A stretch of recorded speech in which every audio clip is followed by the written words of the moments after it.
The sitting is resumed. Senator Haynes. Thank you for recognizing me, Mr. President. I would like to take this as my first opportunity to address the chamber. I would like to take the opportunity to say that I'm so glad to be back. I'm so glad to be reappointed. I'm truly humbled by the opportunity that has been given to me by the Prime Minister to return here. I would like to congratulate you on your elevation once again. Thank you. To open, I want to contextualize my speech by first of all saying that it must be the challenge of a lifetime for any government to have to try to plan a budget where you are hoping to maintain the social safety net and the social benefits and the social good that people have become accustomed to in a post-independence Barbados in the context of having lost almost $2 billion in projected revenue since the beginning of the pandemic.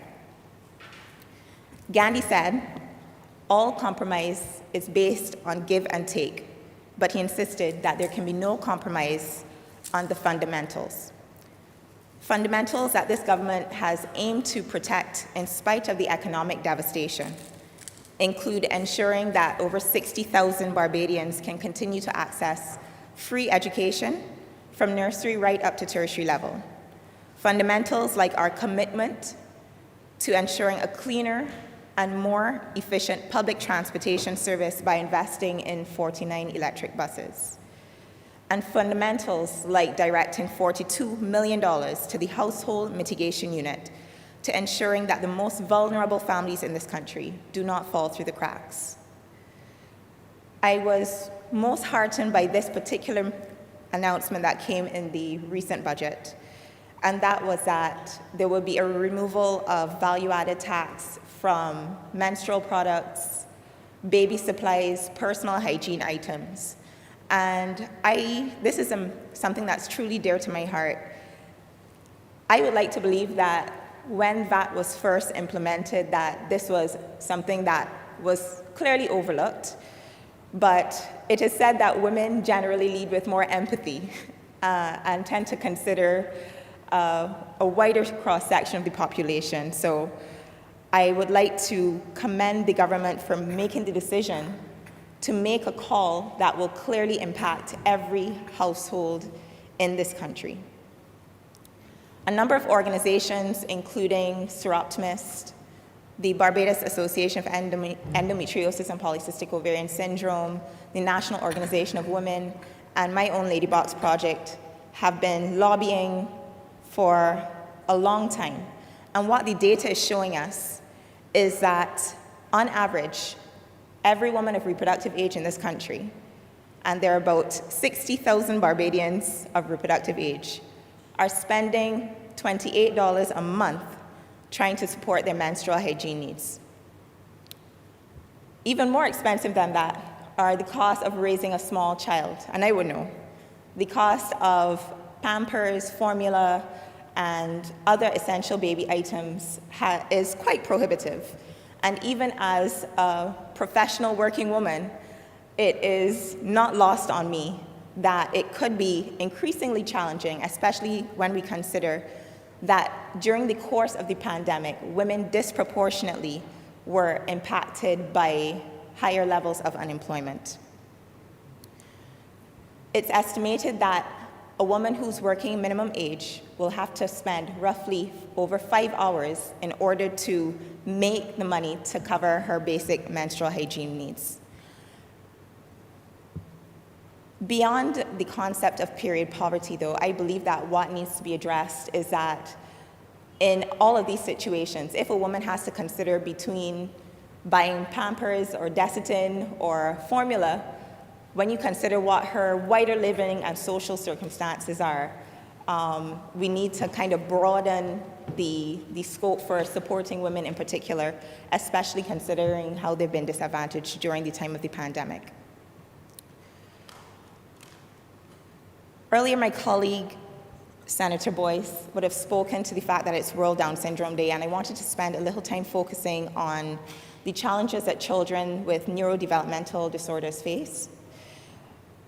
I too have had personal experience dealing with this because my son is autistic, and one thing that I have learned through the exercise of trying to get him assessed, trying to find suitable scope for getting counseling and finding therapists locally to help to support him in his early stages, is that there are severe deficiencies, I would say, both in the private and public sectors.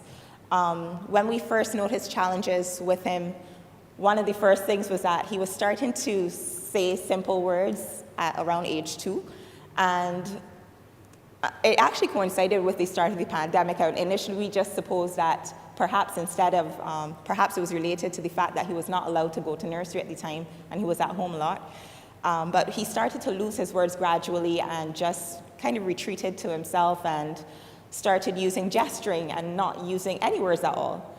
It was his pediatrician who, first of all, flagged what it could be.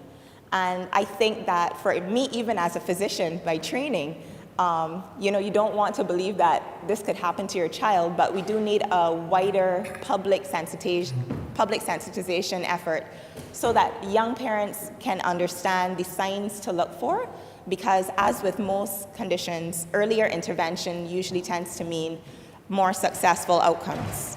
The Ministry of Education has committed to increasing its budget, however, in special needs education.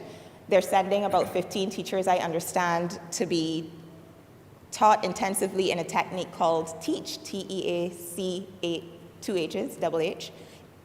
And that is a special education program that's formulated just for children with autism. What we do know based on data out of the Centers for Disease Control is that levels of autism are rising in the United States. There's a relative deficiency of data for our population, but between 2014 and 2021, there's been a 10% increase in autism cases in the United States.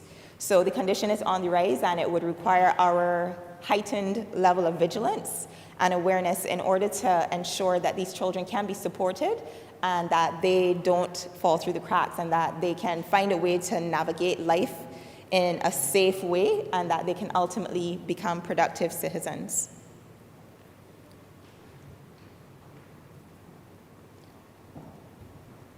One of the other issues that has emerged during the COVID-19 pandemic is an emergence of a mental health crisis as well. The WHO is estimating that there's been approximately a 25% increase in the prevalence of anxiety and depression worldwide. Obviously, this would have been related to issues such as widespread lockdowns, constraints on people's ability to work due to job displacements, challenges in terms of engaging with loved ones, families, and friends, bereavement, losing loved ones as well. There is a commitment on the part of the Ministry of Health and Wellness to build out their mental health programs. What is a challenge that they've had, though, is that at the same time that mental health issues were starting to peak, the access to services was actually being disrupted because the pandemic meant that the usual outpatient clinics that would have been easier to access in earlier times were not as available to the people who tended to need it. Some of the suggestions that I would have, because I think that mental health generally has been underserved, I think there's a lot more that we could do. One of the things that I think that we absolutely need to look into is at least having a mental health hotline where someone who's in a crisis or their family members can have quick access to a phone number where they can speak to a professional or someone that's trained in emergency mental health management. I also think that because of the seriousness of our mental health crisis, the number of suicides among young people, among young women, we saw the suicide of a young mother recently who left 2 very young twin children, and young men as well.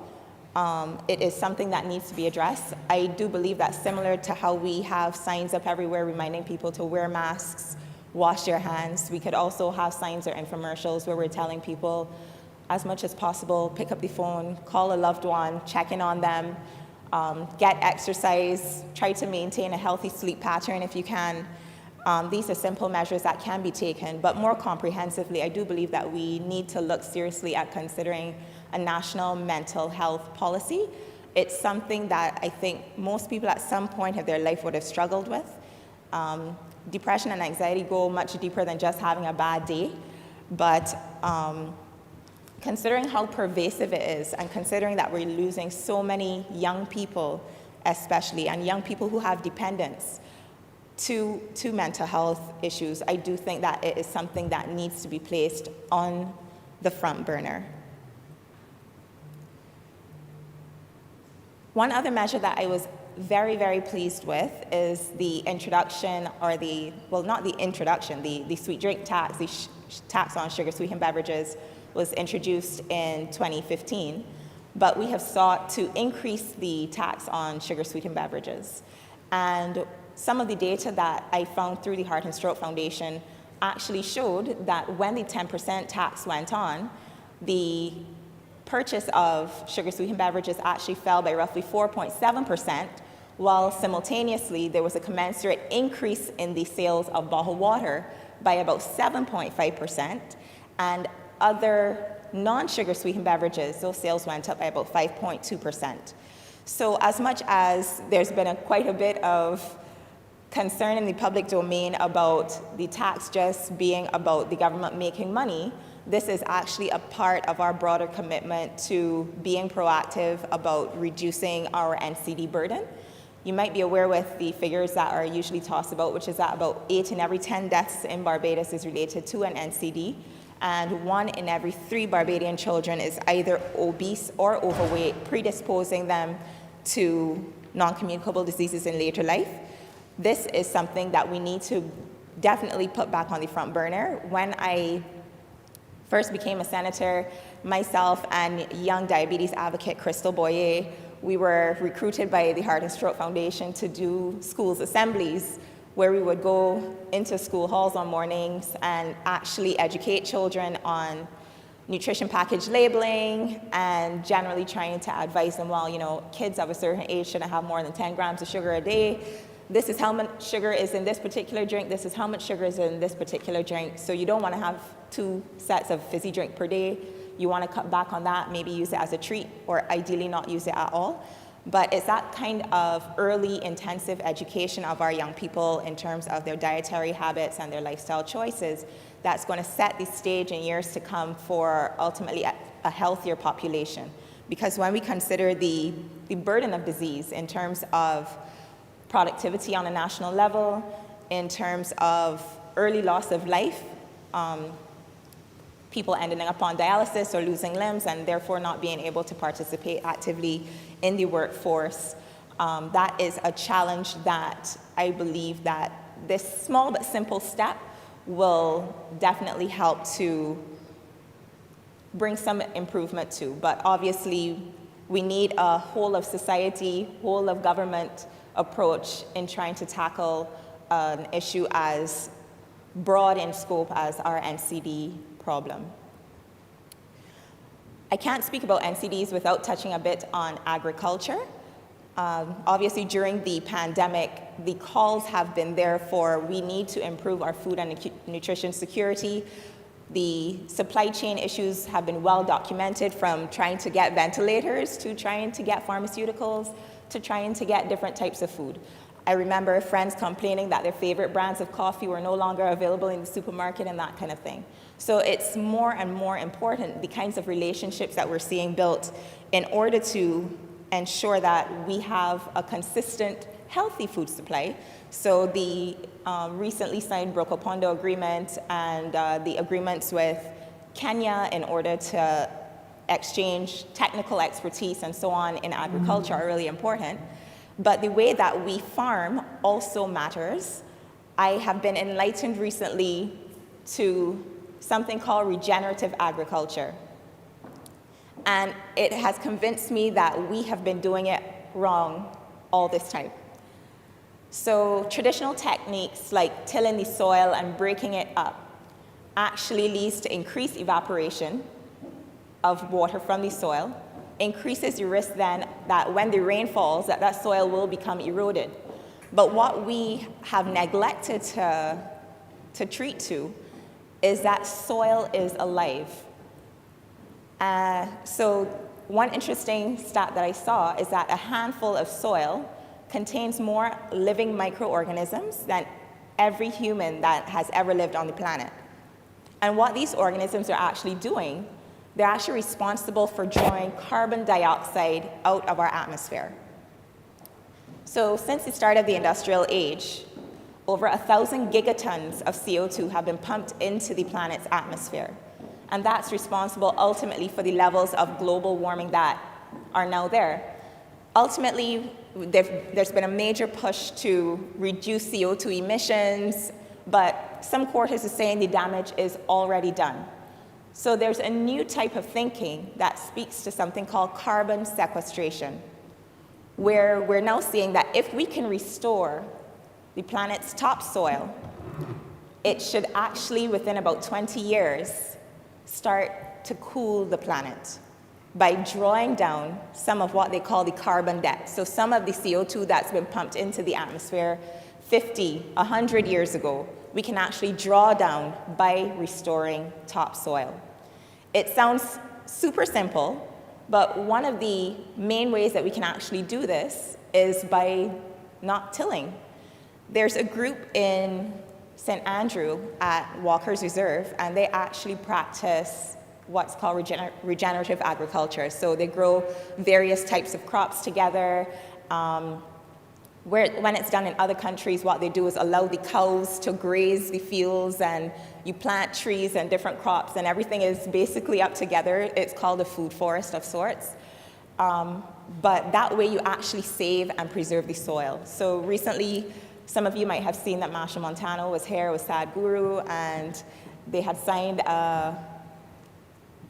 they're part of a movement called Save Soil, but they signed an agreement of sorts where they're trying to establish a movement where they're speaking to soil conservation in this way.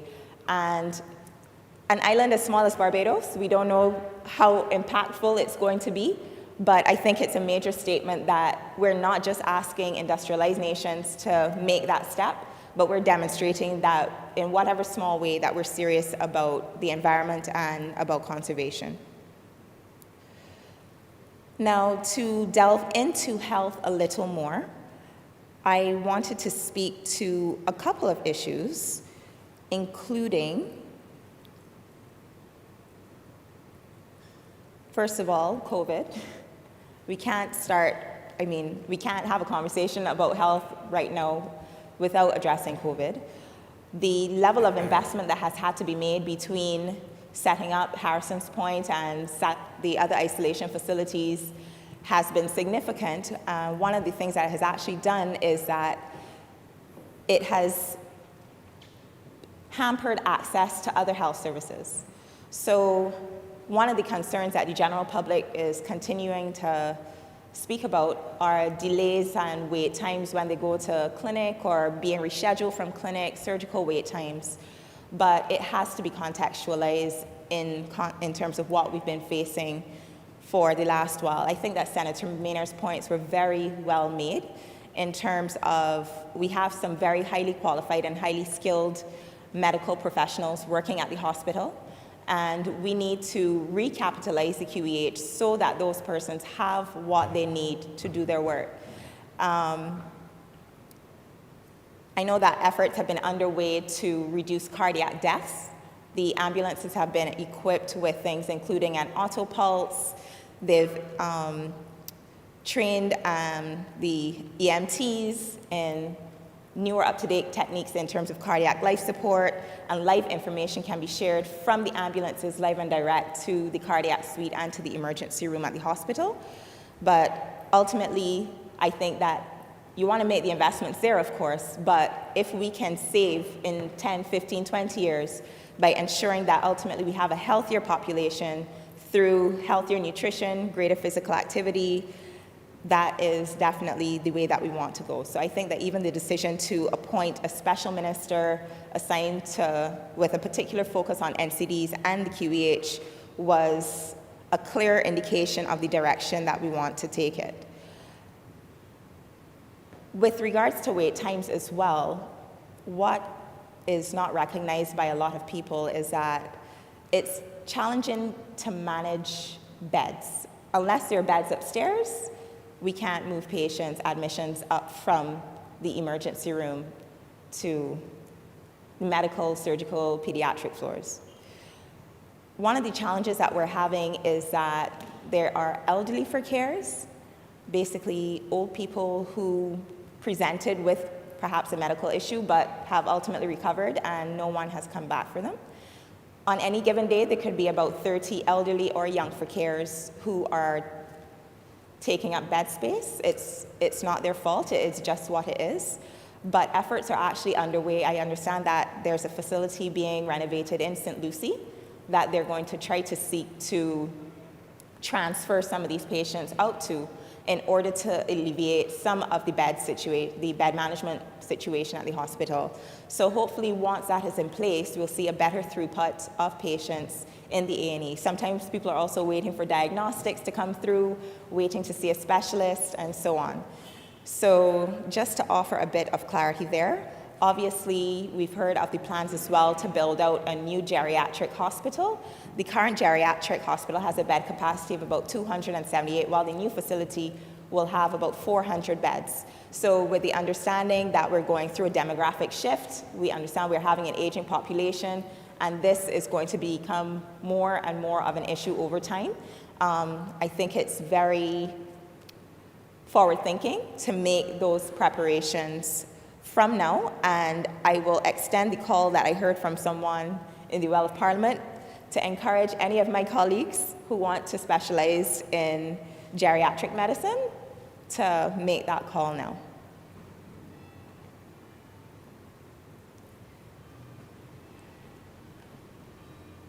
While I was on agriculture, I actually wanted to make a quick point with regards to the Graham Hall Nature Sanctuary and the wider Graham Hall area. So it's roughly 81 acres that is partly privately owned, which is the Nature Sanctuary, and partly government owned. We know over the years that there's been a bit of sewage runoff into the swamp that has been impacting the flora, the fauna, the fish that live there. Graham Hall is our last remaining large mangrove, and I appeal to us to protect that area. Mangroves actually serve a key role as fish nurseries. Mangrove root systems actually have the ability to filter CO2. It's absolutely incredible. I took a tour recently and I was so enlightened by this natural ecosystem. And I was also very disheartened to see what a poor state it is in.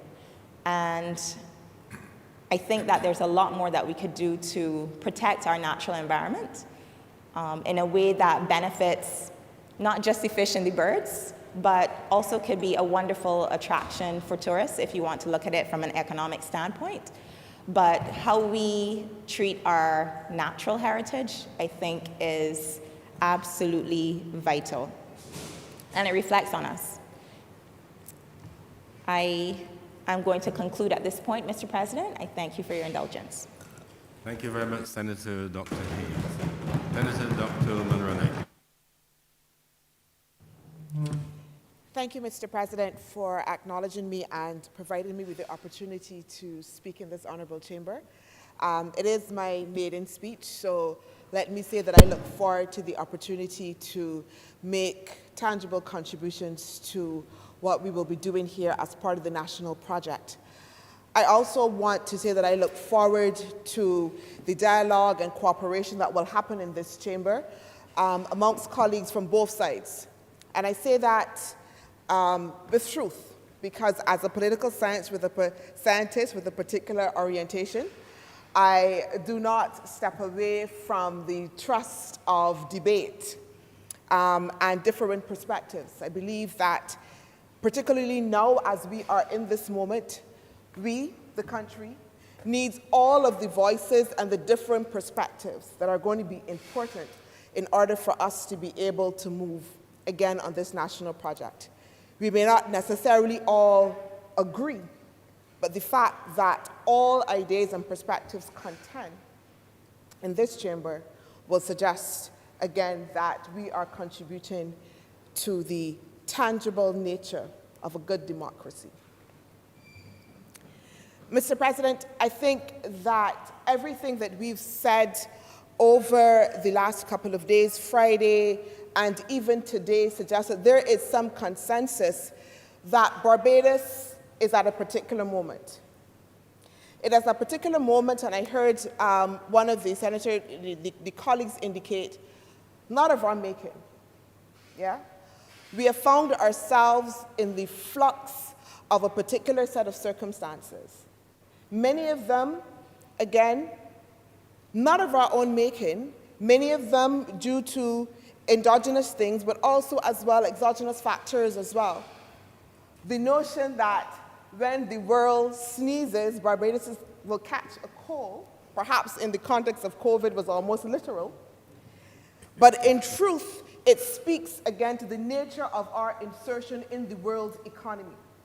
So not only have we had to face the hurricane, the freak storms, and all those other things, but we're also facing an unfriendly international environment.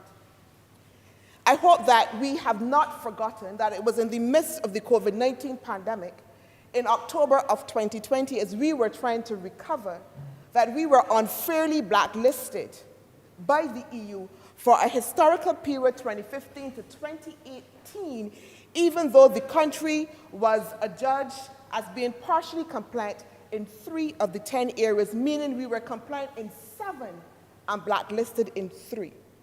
A country in the midst of a COVID pandemic that was trying to take care of its population, but was then blacklisted. It speaks, again, to the nature of how we are inserted into the world economy as a small state. On the one hand, in the international realm, we are urged to work together. But what the COVID pandemic, Mr. President, also showed us was, again, that contradiction. On the one hand, we work together at the UN system, but on the other hand, in the context of a pandemic, we also experience what I call vaccine apartheid, where countries had access to vaccine based on geography, based on wealth, but not based on fairness all of the time. And I say these things not because there's an attempt to excuse government for any kind of, failing, but to speak to the reality of the context that we are in, and that there are international forces and international things that are happening that as a country we are also having to respond to. We face an international community, Mr. President, that is becoming more and more impatient with the notion that we need to be able to speak to the historical trauma of colonialism, even though we are participating in a neo-colonial framework. But they say to us, that is no longer relevant, Mr. President. They say to us, regardless of the fact that we are a small nation, that they, even though many of the problems and issues and concerns and challenges that we are now having to address, many of them are historical.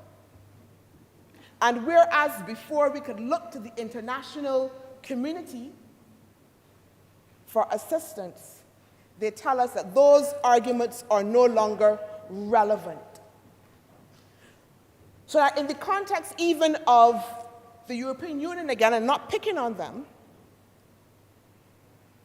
the framework that used to provide assistance for small states like Barbados, because again of that historical time, is no longer available. It has been dismantled because they tell us we should now have the capacity to be pulling ourselves up by our own bootstraps, Mr. President. And again, I frame this context because it's important for us to understand the things that we have to respond to. Because in a moment such as this that we are in, it is not only about the challenges that we face, but it's about how we respond, Mr. President. The way a country responds to the moment that it is faced with says something about its character, says something about its backbone and its intestinal fortitude. And it can serve to galvanize its people. And I want to suggest to this honourable chamber that what the government has done in the context of its response is to be able to signal something to the world about who we are as a Barbados and as Barbadians. And what it signals, Mr. President, is that even in the context of the challenges that we face, that we will not retreat. We will go boldly. The lower chamber, some refer to this program as audacious. And it is audacious because the government is seeking to balance a number of different things. It has to raise revenue. But this government is saying to the world and saying to Barbadians that even in the context of doing that, we are intentional about the fact that we will leave no one behind. Because we understand that even if we get the macroeconomic fundamentals right, even if we are able to balance and even if we are able to bring in the right amount of revenue, if we do so, and the fella from Nelson Street and the girl that lived out there in Bush Hall don't feel that she belongs in this Barbados, then we will not have gotten it right. We will not have gotten it right. So that the government program, when you look at it, seeks to establish that fundamental balance that is intended to bring, and I'll use the word, fairness. And I use words like this deliberately, because again, you know we can get very kind of strict and we want to talk about the esoteric things of, the economy and the revenue and that sort of stuff, but there are some fundamental moral things that a country has to do, that a country has to show through in its character. And one of them has to be fairness to its population, because that compact that a government has, and particularly a government like this one with the majority that it has, with the resounding victory that it has to show that it is sensitive, Mr. President. That it is sensitive to the population, how it wields that power. And so that when you look at the measures that are contained therein within the appropriation bill, the underlying tenet there, Mr. President, is one of fairness. It is one of fairness.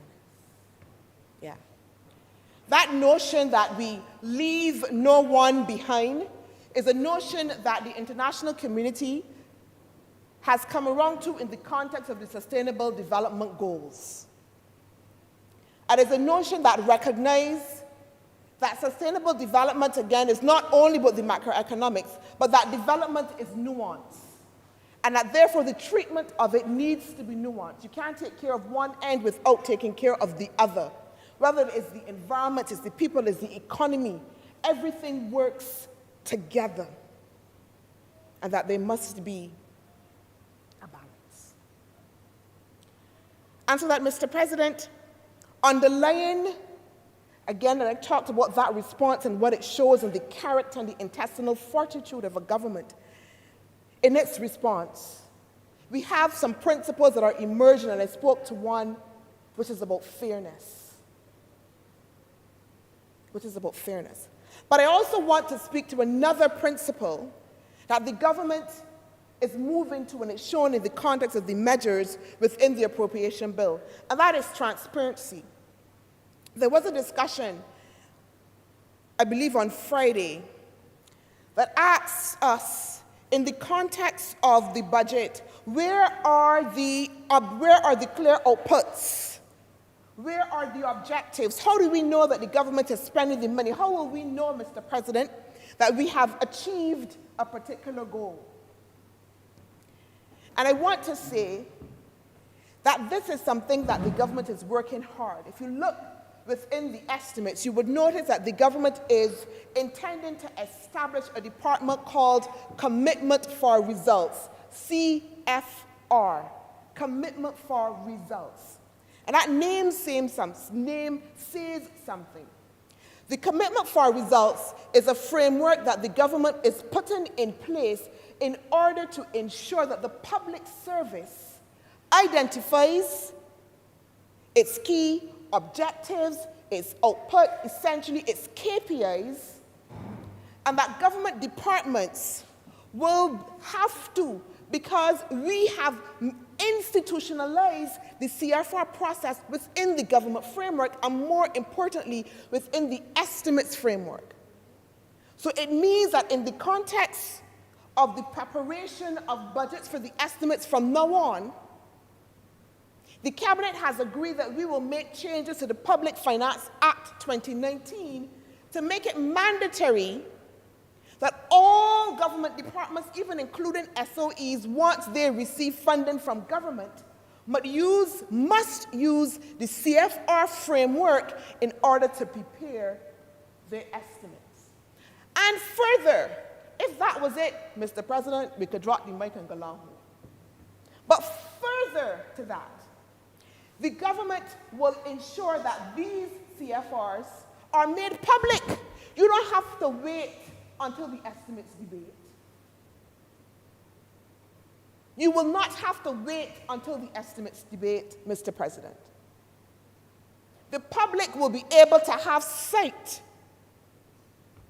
of these documents so that for themselves, they will be able to see exactly what government departments have prioritized, because the CFR framework, you have to weight your priorities, you have to indicate your clear objectives, your outputs, your outcomes, and then you got to put the money alongside it. So that the public then can look and see what is being achieved, or what I said I would achieve against the money that is allocated, and be able to follow, monitor, and measure. Fairness, transparency, open to the public. Further than that, the government has also just recently signed with the Inter-American Development Bank a technical cooperation for something called an investment map. What the investment map will do is that, again, it will make public all of government's infrastructural projects, all, A-L-L, all of government's infrastructural projects, so that the average citizen can go and upload pictures. If the road that I promised you in St. Thomas ain't get done in 6 months, you can take a picture, load it up there, make a complaint, and say, well, you ain't finished this road in time. Transparency, Mr. President. This government is intentional in its efforts to make sure that in the wielding of its power, it remains true to the compact that it has with its citizens and their right to be able to hold this government to account. Fairness and transparency. Fundamental principles, Mr. President, of how we are working. The other principle that I want to speak to is the principle, and I'm going to call it a principle, is transformation. I want to suggest that what we have in the context of this appropriation bill is a transformative agenda. And again, I use that word deliberately, Mr. President, because transformation means something. It connotes a change in something such that somebody looking at that thing might not be able to recognize it because it has so been transformed. And it stands in opposition to the notion of a tinkering, a slight change. It's a transformation. And that transformational agenda can be seen through the several silent revolutions that the government is undertaking in the context of this budget. And again, Mr. President, I have to stop and make the point that again, while we are focusing, yes, on getting the macroeconomic fundamentals correct, what this government is showing, Mr. President, also understands that there are some fundamental things that if you don't get them correct at the lower level, that your success at the other level will not be sustainable. So that the quiet revolutions that this government is undertaking in a number of different areas is intended to undergird, Mr. President, undergird the measures that we are putting in place to stabilize the economy. A full understanding that everything is interconnected. It is interconnected. We are accustomed to working in silos, so there has been a traditional approach, which means that we tax as the only way to fix. But this transformational agenda by this government, again, seeks to do the opposite. Seeks to ensure, again, that we can emphasize that interconnectedness that is important for sustainable development, sustainable long-term growth, the sustainable achievement of the things that the government will want to do. I want to speak specifically in this context to the training revolution that is taking place across many ministries and departments of government. And I want to speak particularly to some training initiatives that are happening under the National Training Initiative, NTI. Now, NTI was established to make sure that we can make workers in Barbados fit for purpose. And you may ask, Mr. President, when you say fit for purpose, what do you mean? Fit for purpose means that these workers are able to operate in a context that is continually evolving. The revolution that we are doing in training is not meant to only fix problems of today or to address problems of today, but a revolution that will allow workers in Barbados to be able to operate in the Barbados of the future. Mr. President, remember that I started by saying your response says something about you. Your response says something about your character. It speaks to who you are now, but also who you will be in the future. And so that the responses that we are undertaking in the context of these silent revolutions are about propelling us into the future. Under the National Training Initiative, Mr. President, to date, we have trained over 45,000 Barbadians. I'll say it again, 45,000 Barbadians. And that does not include, Mr. President, an additional 20,000 that will be given free scholarships in Paradise Village and Paynes Bay and Rock Hall, because there's no discrimination. 20,000 scholarships to train through a partnership with Coursera.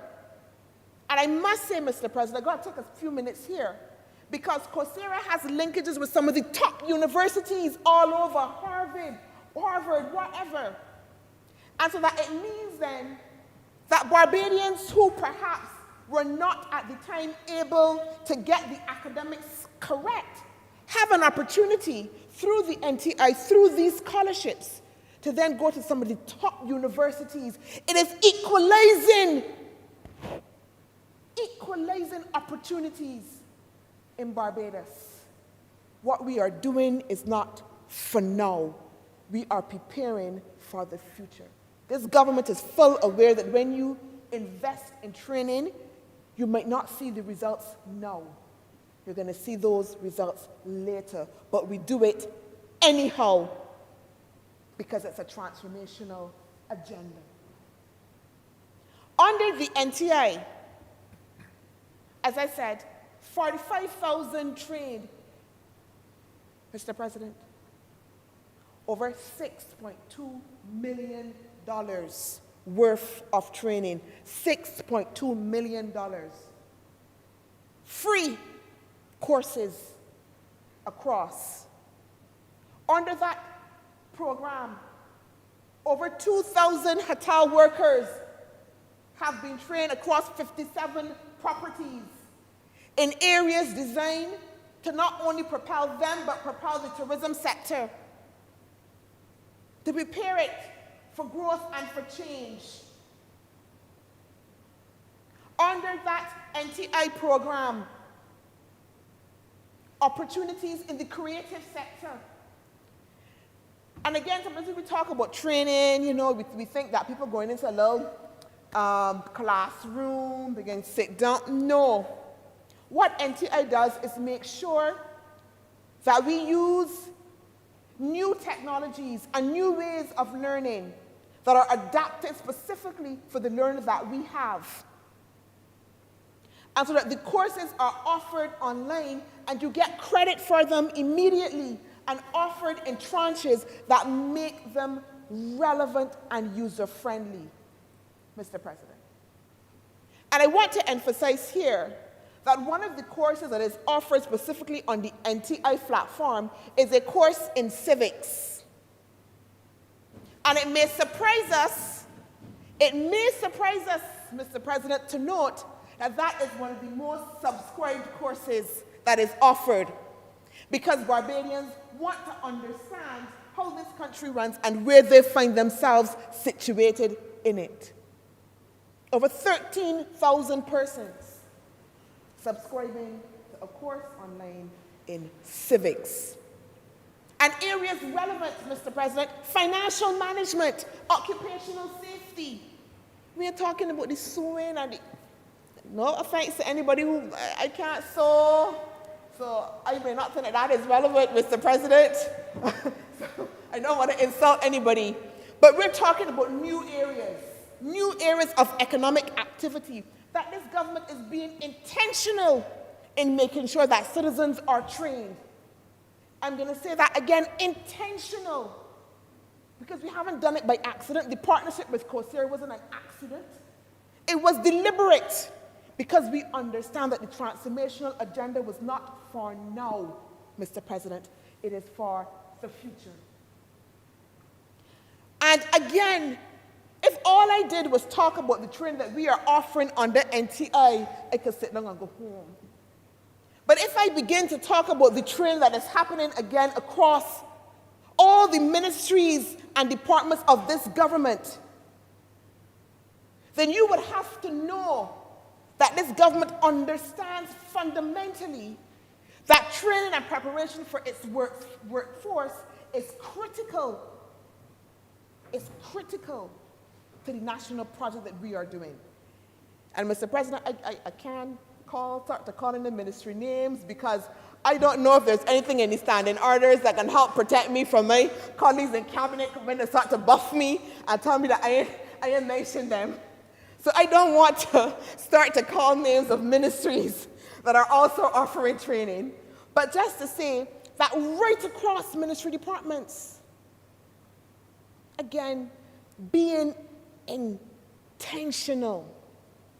The government is being intentional about this cause. To the extent, Mr. President, that an OECD report in November of 2020, when it was looking at what governments are doing innovatively to recover, identified two things. One, investing in your citizens in order to upskill them. Barbados wasn't there. Innovative things that governments are doing investing in your citizens in order to upskill them, and investing in the public sector. Two things that this government is doing as part of its transformational agenda. Mr. President, I want to speak as well to the silent revolution that is happening in the context of culture within this country. I'm one of those who believe that culture is the underpinning. It is the fundamental underpinning of what holds a country together. If you look at countries that have done well, it is because their citizens have an intrinsic understanding of who they are.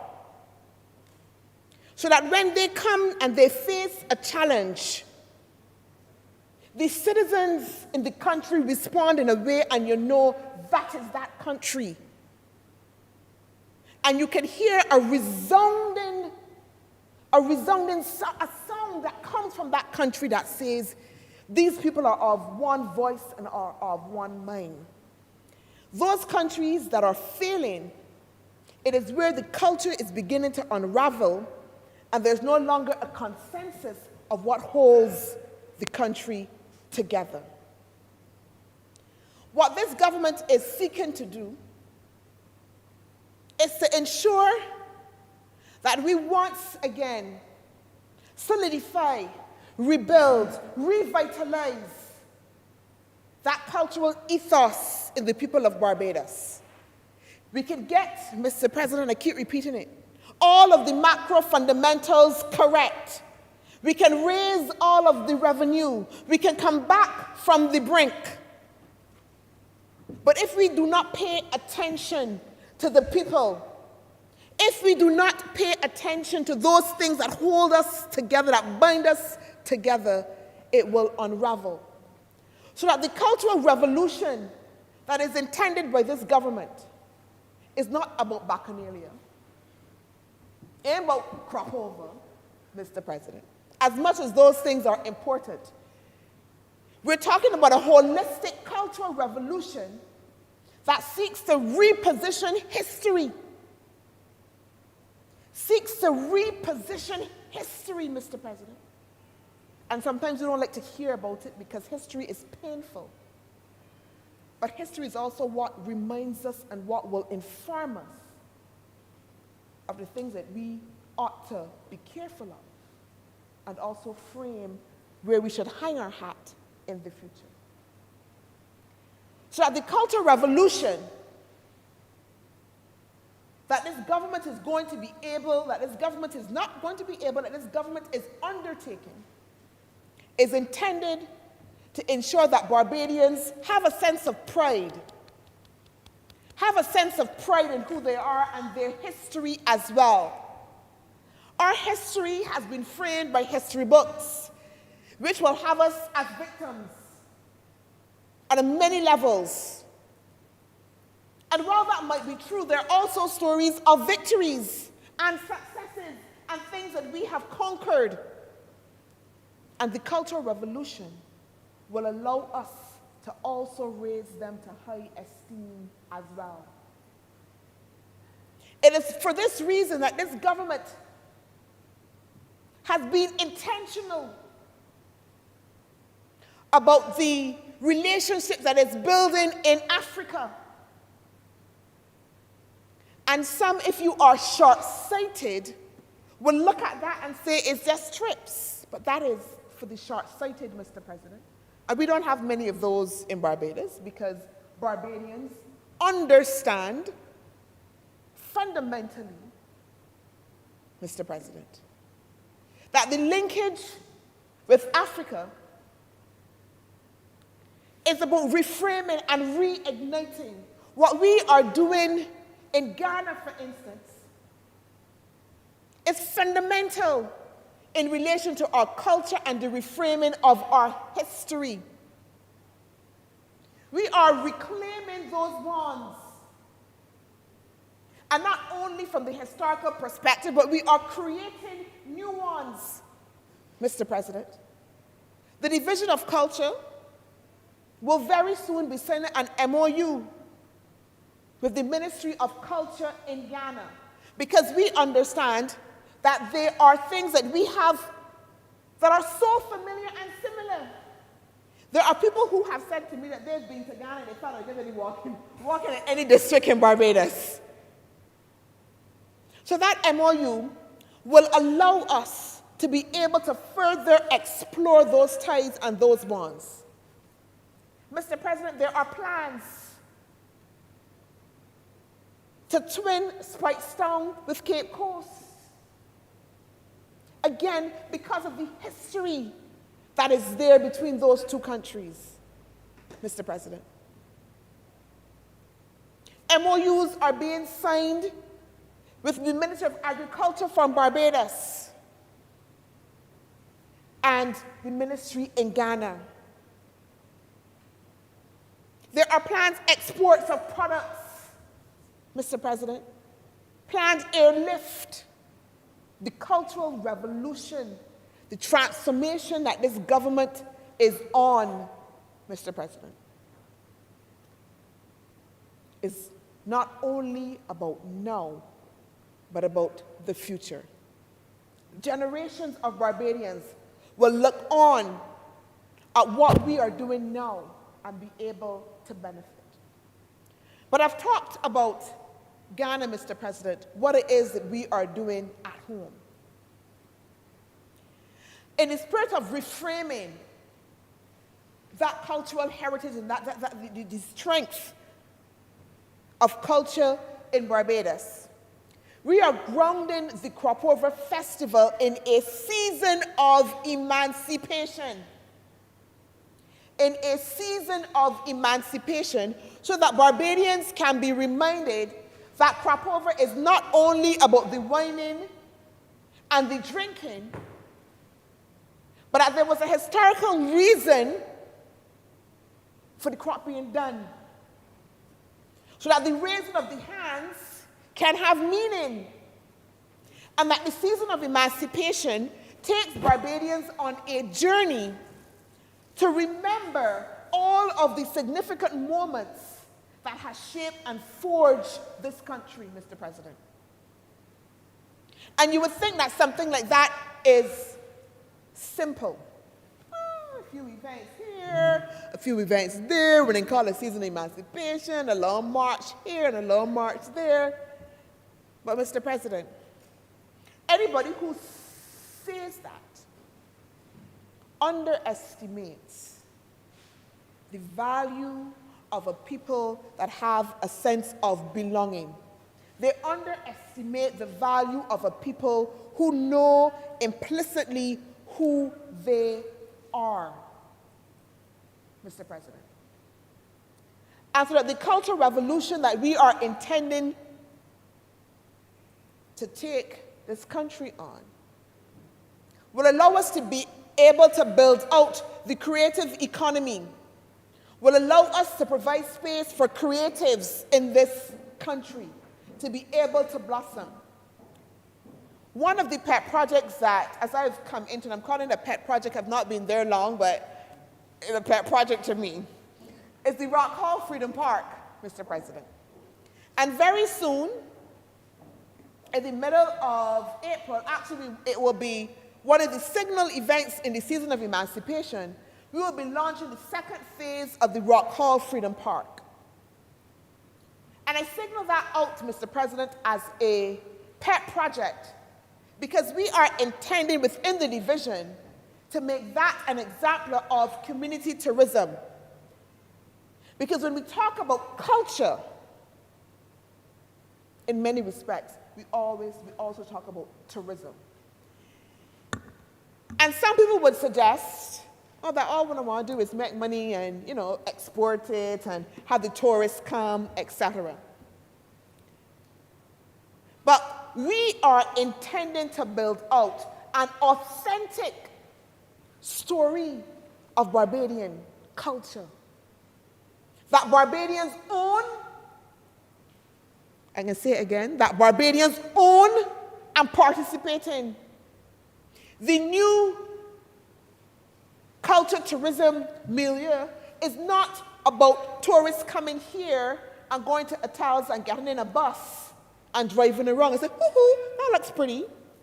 That's the tourism of the past.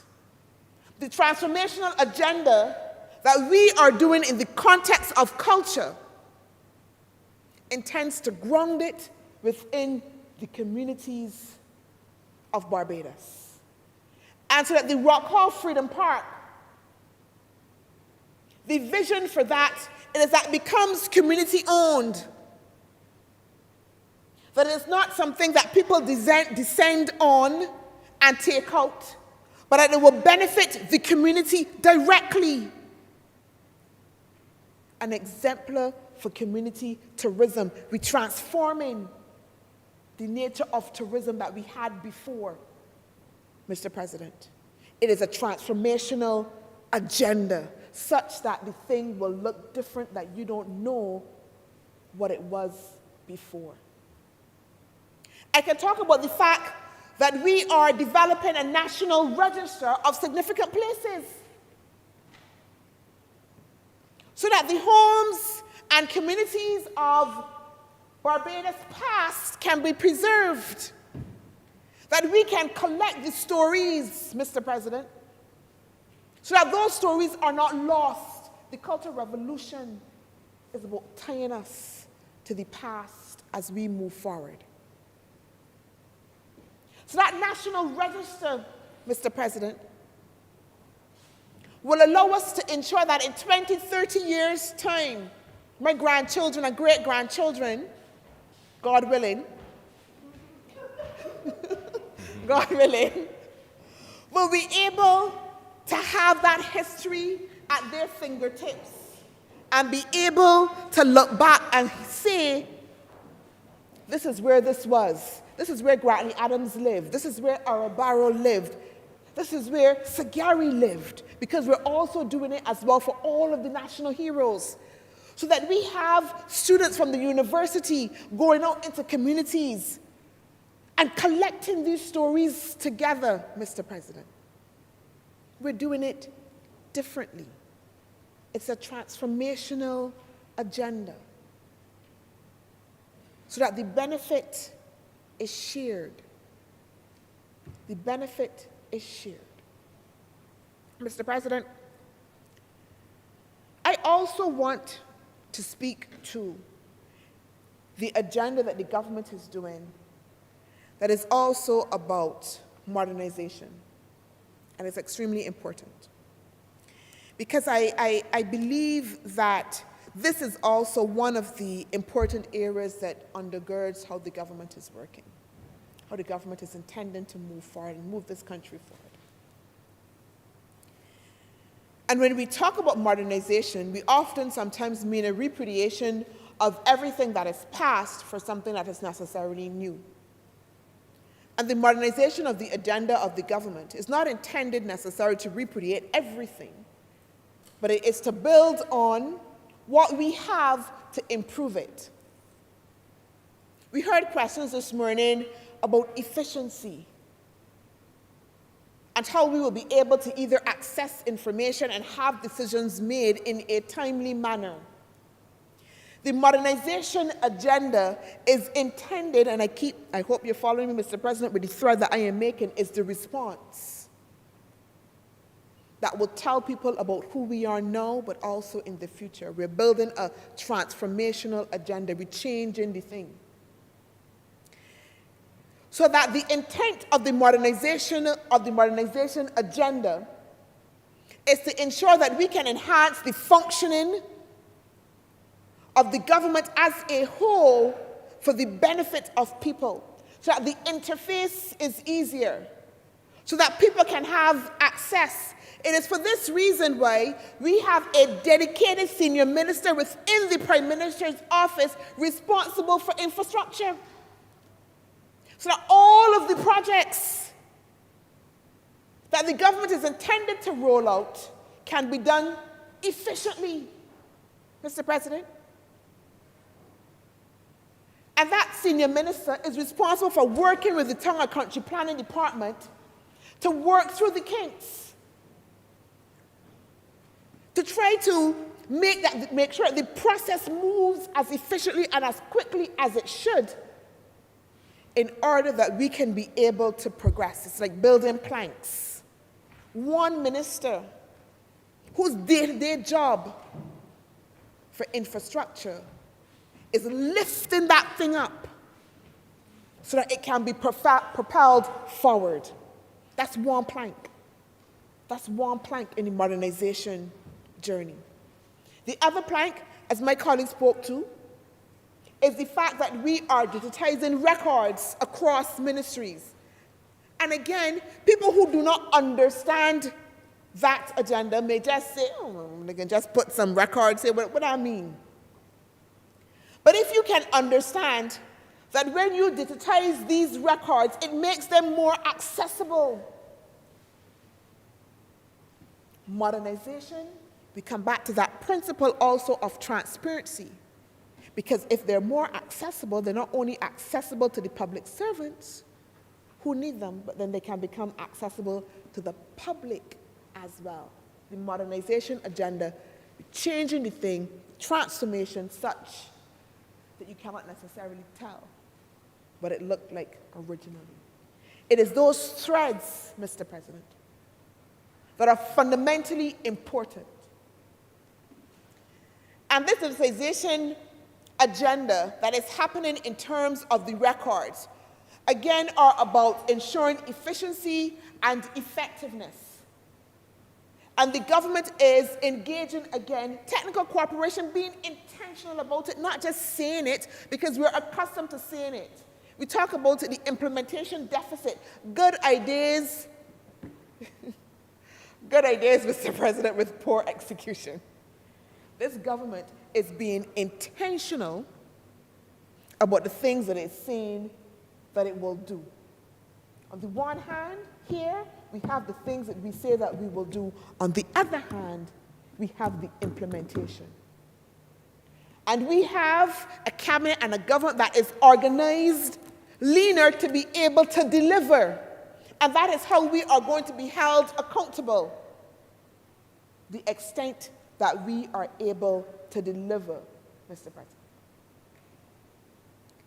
I want to come back, Mr. President, if you will allow me, because I think in the context of talking about culture, I forgot another pet project, sorry. In the context of culture, I perhaps have many of those. The Prime Minister talks quite passionately about the road project, right? Reclaiming our Atlantic Destiny Road. I'm sure you guys have heard the Prime Minister talk about this millions of times, because that's her passion project. But one of the areas for me that is also critically important as we talk about digitization is the fact that we'll be digitizing thousands upon thousands of records in the archives department. You know, when I first visited the archives department, and I'm going to be very honest, I was trying to remember when I visited the archives department as a student, and I couldn't remember. That had to be years and years ago, and I'm not dating myself, please and thank you. But I hadn't been to the archives department for a long, long, long time.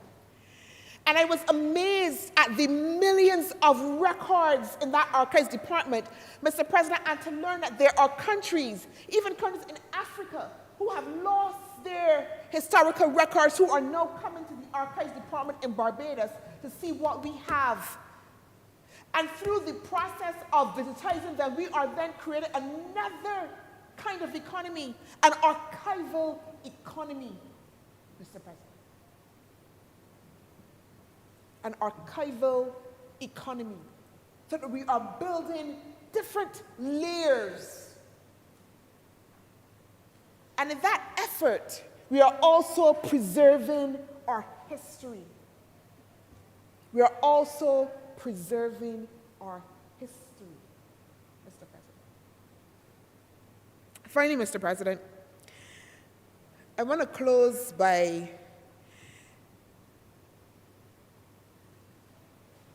saying something. As you know, I would have just recently joined this government, and I've worked in the development sector for the majority of my life.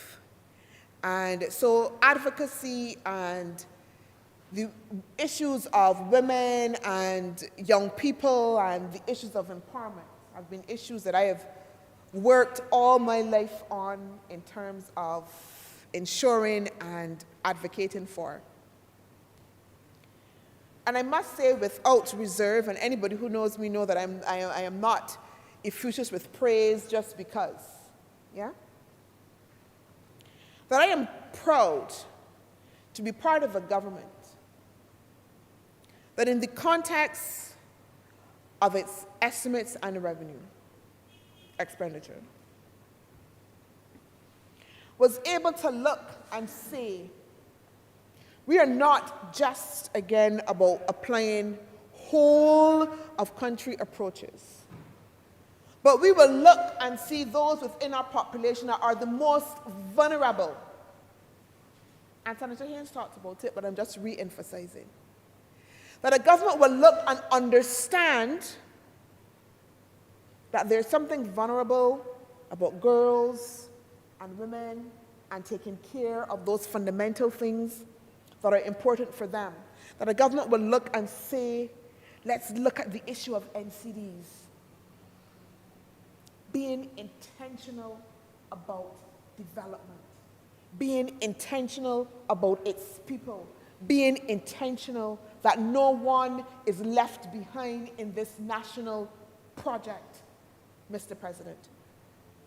It is something that I am proud to be part of, Mr. President, because it speaks to a government that cares.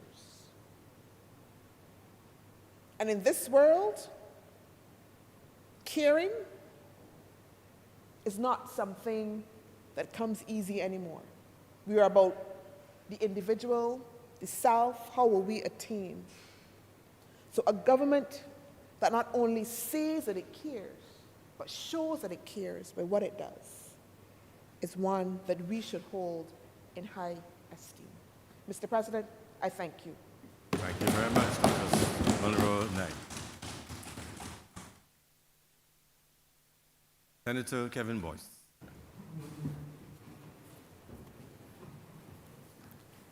Thank you, Mr. President, for the recognition. And I must say I thoroughly enjoyed the most robust, Senator Nichols, a most robust presentation by Senator Monroe Knight. And the reason I just stopped Senator Nichols from leaving the chamber, Mr. President, or requesting that he did leave, is because I was appearing in another place which sometimes has jurisdiction equal, greater, it depends on who you ask and the matter, sir, than this one, and I was not here to greet Senator Nichols. Sir, I wish to publicly say, which might cause him more trouble, but that he is my friend, and we have known each other from UV days, where he was the individual who encouraged me to get involved in guild politics. So maybe any of the issues that we currently find ourselves with could be traced back to Senator Nichols. But I must say that I am gladdened in terms of personally having him here, and I believe that he will bring a strong and robust contribution to this honorable House, sir. Sir, the budget and the presentation which has been presented, I think, shows that the government is seeking as far as possible to make things work in most difficult circumstances. And sir, in this context, I plan to give my view on the proposals that have been put forward and to offer some small suggestions with regard to the various scenarios in a way and a hope of, as always, encouraging the dialogue. Firstly, sir, I think the concept of a shield, as stated, is one which we all know the reason for. And I think it shows the sophistication of the government in being able to capture the mind and mood of the populace with regard to the fact that we need a shield.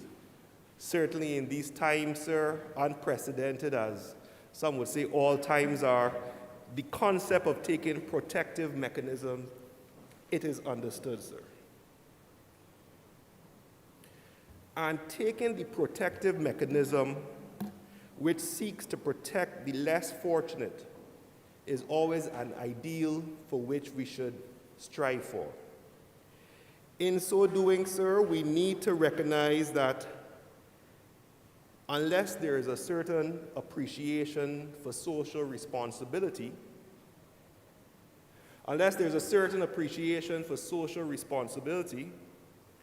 those who have to give to provide that protection may feel a bit hard done by, sir. So it is a bit of the balancing act which the government finds itself having to conduct. Anecdotally, sir, my observations are that the recent influx of the Barmy Army et al. Certainly has provided a much-needed shot in the arm for our tourism industry, and it should be commended with regard to the resulting knock-on effect. And why I say anecdotal, sir, is that I was able to get a report from a friend who has a small establishment that he was able to sell 4 cases of local brew within 17 minutes. So that's just an idea of the knock-on effect which these things can have. We have seen the videos coming out of Oistins. While they may have some negative aspects to what we see, we recognize that that itself is evidence of economic activity. So we have to continue to see how we can get the economic activity going, but do so in a manner which is safe. And with the new BA2 variant making the rounds, sir, hopefully we do not pay too heavy a price as we seek to find that balance, sir. We also hear positives with regard to the real estate market and its crystallization. I'm not too sure what that means, but it seems as though there are properties above a certain threshold which are starting to see movement based on interest. I believe also, sir, again, I have this in my anecdotal category, that because of the long-stay visitors, the Welcome Stamp initiative, there has been an increase in terms of utilization of certain type of properties. We have, however, sir, seen that if we ever drop our guard with regard to COVID, all those gains are quickly lost as we saw those persons leave the island when they were told by their respective nation to return from whence they came. So all in all, sir, on a purely observational level for myself, I see evidence of activity which I believe shows signs of an economy which is starting to breathe a bit. But we recognize that we cannot just rely on what we see or what we hear or what we feel, or so we say, sir.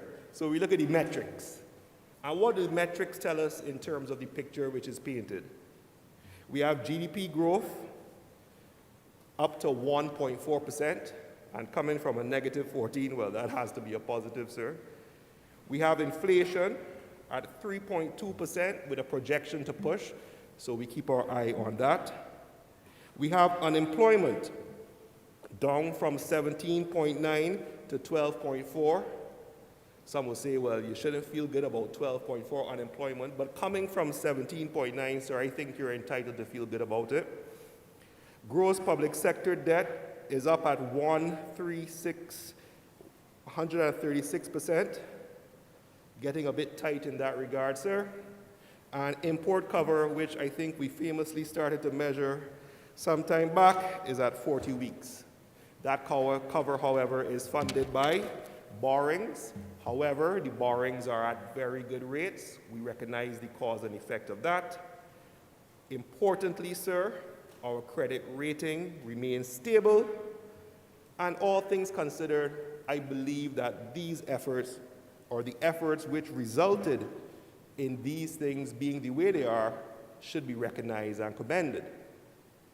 So while we have these good and positive metrics, We therefore contrast them and lay them next to the following metrics, which then allow us to have perhaps a fuller picture. And I'm trying to keep it in a very layman-like term because I am not too strong on finances, so I'm just speaking from my perspective as to what I see.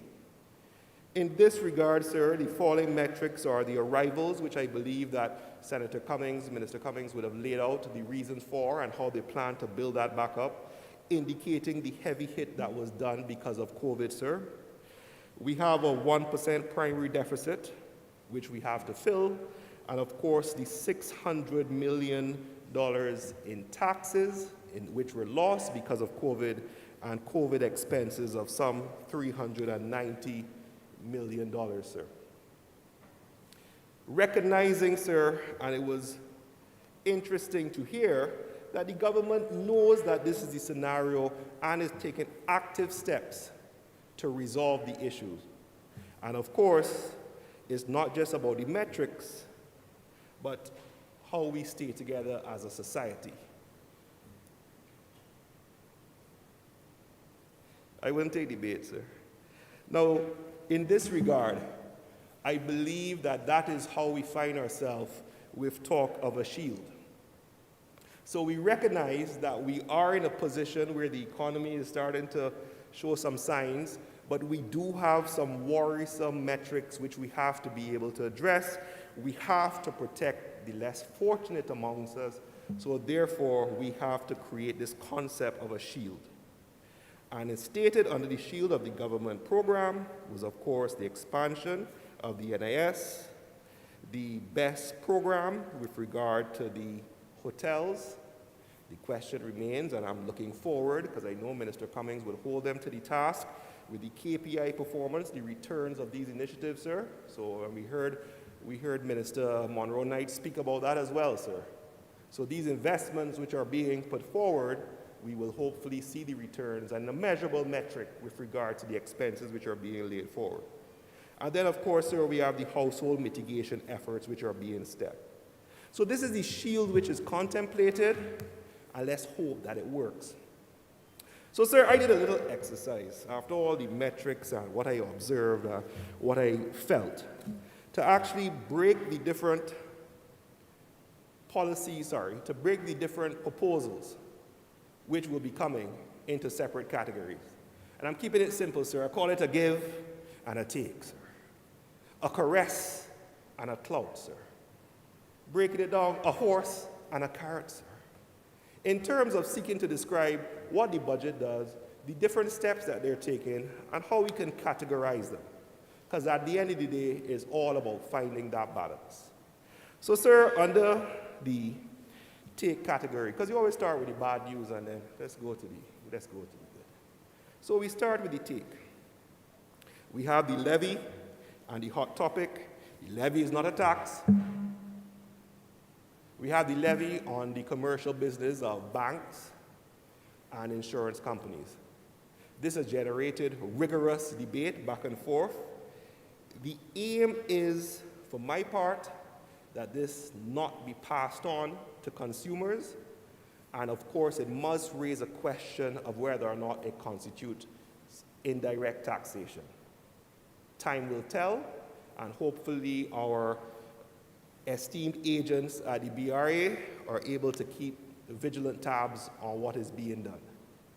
However, the government has set out the reason for this policy. The private sector needs to be able to work with the government and have that dialogue with regard to it moving forward. The banks can rightly say, well, we have had to take the write-down based on our bonds. The government could then rightly say, but you have made profit. The bank can say, well, hold on, this profit will, or this loss, or this levy will impact on my members and my employees. And they will be reduced in what they have to take home and potential benefits. The government can say, well then, maybe you can look at a reduction in your shareholder dividends and put more towards your employees. This is the balance that has to be done. These are the conversations which we should be seeking to encourage. At the end of the day, I believe, Mr. President, it is about a commitment to Barbados And if there is a scenario where the levy is viewed as unfair, how do we make these corporations and conglomerates comfortable with the fact that after this is done, things will hopefully be better and we will recognize the effort that you have made in this regard? Just a commentary, sir, and I'm sure that the government will deal with it as necessary. Another issue, sir, this is in the, we're going to get to the positives, but we're dealing with the take segment first, sir, is of course the individual levy. Now, sir, my anecdotal inspiration and observation on certain platforms, which I should be careful to mention, shows that there is a concern of the younger professional class with regard of this 1% 1% personal levy for persons earning more than $6,250. I can say, sir, at a young professional, there was a time when the $62 that would come out of such a levy would impact. I recognize the counter-argument which persons made that that is nothing when you compare to what your expenses really are. However, there should be an active dialogue because the government has said we are listening to the youth. There should be an active dialogue when the same youth say that this levy is going to impact me. So how are we going to explain, well, we're doing this for this purpose. Maybe in 5 years down the road, you will get the benefit of what we are sacrificing. Sir, at this stage, I will age myself and say that when I started working under I believe it was the ONR for government, sir, there were tremendous avenues available for investment. Mutual funds, credit unions, sir, new stocks, a variety of registered retirement saving plans, sir, a variety of ways where you can put your salary every month with regard to tax benefit. That has been decreased over the years for a variety of reasons. So I think we need to be a bit conscious of the young professional who has a question with regard to the individual levy and see how we can work with them to give them comfort that in the tax, there may be a way to get back some of what you lost. And even if you don't get it back, you understand why you're being asked to pay for this social responsibility price to preserve our country. Maybe it's just the simple reality. One time, sir, I'm going to segue here. I was in Jamaica and Bounty Killer was performing. Bounty Killer, sir, is a reggae artist, dancehall artist. I'm well You would familiar. know? You would know, sir. I'm well familiar, Senator Voice. And it was an uptown session, sir. Thankfully, hopefully, we don't get there in terms of having such a clear distinction. But at the uptown session, sir, Bounty Killer was talking, he was performing, and he stopped in the middle of his presentation. And he told the crowd, you have to understand what I'm saying. And of course, he said it in patois, which I wouldn't try to imitate. He says, if a man doesn't have food in his yard, he's coming in your yard. So you have an interest in ensuring that your society and the threads which bind and hold it together are preserved. So when we speak about having to make a contribution and why, we must recognize that it will be hard for certain persons, and we have to explain to them why their sacrifice is worth it. But at the end of the day, sir, we're human beings, so hopefully there is something that we can do for these individuals in the future. Along with the levy, sir, there is also the increase in contributions to NIS. This is going to further reduce disposable income. That's a fact. May not be significant, but every one drop that's filled bucket, I think, I'm not sure to correct you for that, but anyway, it adds up, sir. It adds up. Under the take section, sir, we have the alternate fuel levy. So those with electronic vehicles will have some concerns. I believe they have been raised in terms of how it's going to be calculated. I heard an operator of the vehicles indicate a possible solution for how that is to be done. And then we have the change with regard to new public servants having to fund their own pensions. Now, of course, Senator Nichols, is chomping at the bit to explain that these are new persons who would be able to put their house in order before they get into the affairs, and maybe being more vigilant and planning your own pension is the better way to go. But we of course understand the cultural and historic importance of pensions and public service, and the fact that it is a sacrifice in terms of certain goals with regard to employment salary exponential increases, but you're given stability and pension and security of tenure. So what impact would that have in terms of new persons coming in, sir? Under take, sir, and I know it sounds long, but it's not really that long. Under take, sir, we have the sweet drink tax, and this, of course, is stated for a good reason. And I wish, sir, to publicly apologize to Senator Haynes. Because, sir, in 2018, Senator Haynes came to us in the chamber and said, stop eating macaroni pie and sauce and sweet drinks, and I believe Senator Maynard and Nurse booed her, sir. I wasn't part, but I was, I think the response was boo. But it was an appreciation. Senator Haynes was ahead of the curve, and she was saying, we need to be mindful of this type of stuff. So Senator Haynes, please accept our apology for not recognizing that we need to have some moderation. Along with the moderation, Mr. President, the government says that we can use this to increase our revenue. It can also send a message with NCDs. We understand that falls within the take section. Then, of course, there's the increase in the national gas rates, which will have a return of an increase in the cost of the food, which is prepared by the restaurants, because they normally utilize natural gas on the coast with regard to their cooking, and the individual houses which do that. So that's the take section, sir. There are some measures which we are yet to see the impact. Particularly worrisome is the levy on both the professionals and the company in relation to the insurance and the banks. But you know what, sir? Things have a way of working themselves out. So let's see what happens. Under the give, sir, I want to commend the government for the land tax release and relief, sir, in relation to moving the threshold to $300,000. Y'all should be happy about that. I have sat down in the chamber and indicated one of the few avenues for an individual who has no capital to start the exercise is by seeking to own a piece of property.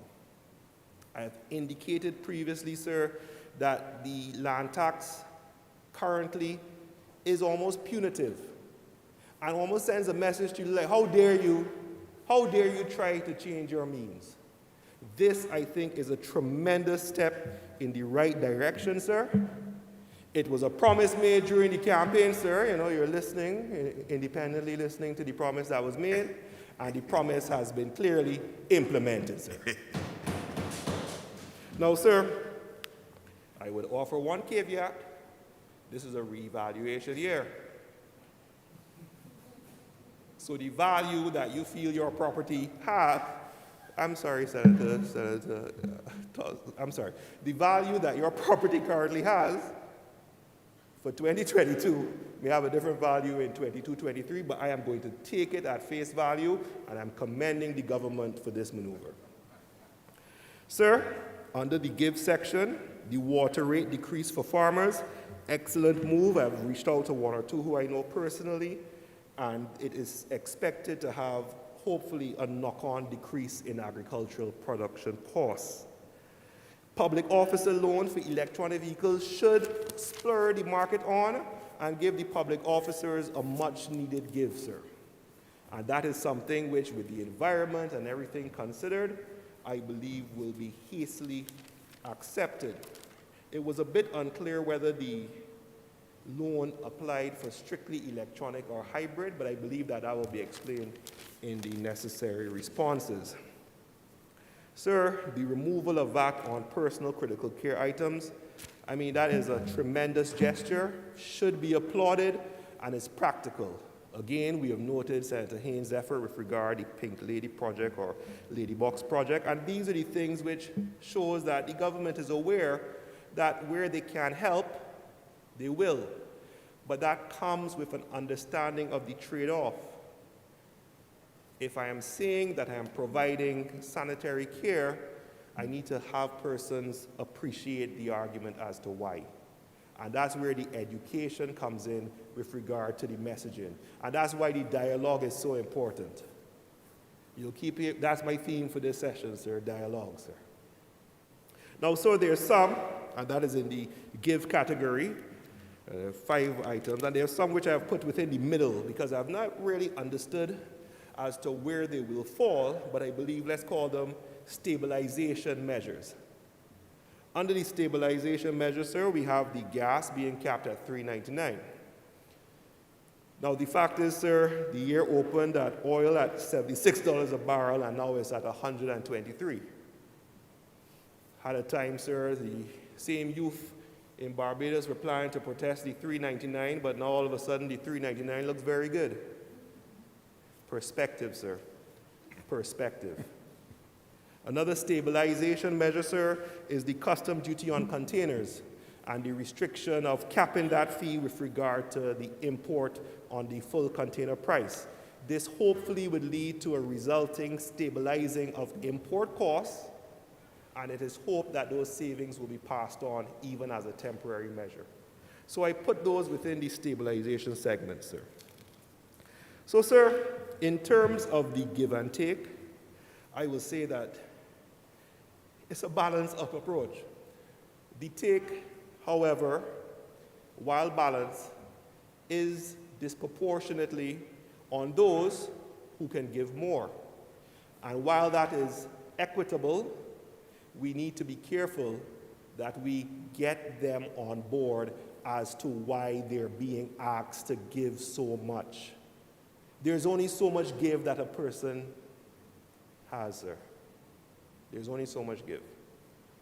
I think all of us as husbands know that, but the point is that, you have to balance how much you are pushing. So, sir, I would say that the balance is clear, and we hope that the shield works because we all benefit if it does. So when we look at the measures now, we say, okay, this is where that money is going, this is where that money is coming. So let's talk about growth then, the highlights. The other steps, the other big ticket items that the government has identified will get things moving. Digitization. I think this is a great idea. But the proof of the pudding with regard to digitization, sir, is implementation. Knock-on steps. The government just publicly announced there was the ransomware issue. If you're going digitization, you need to have the resources for the resultant securing of digitization.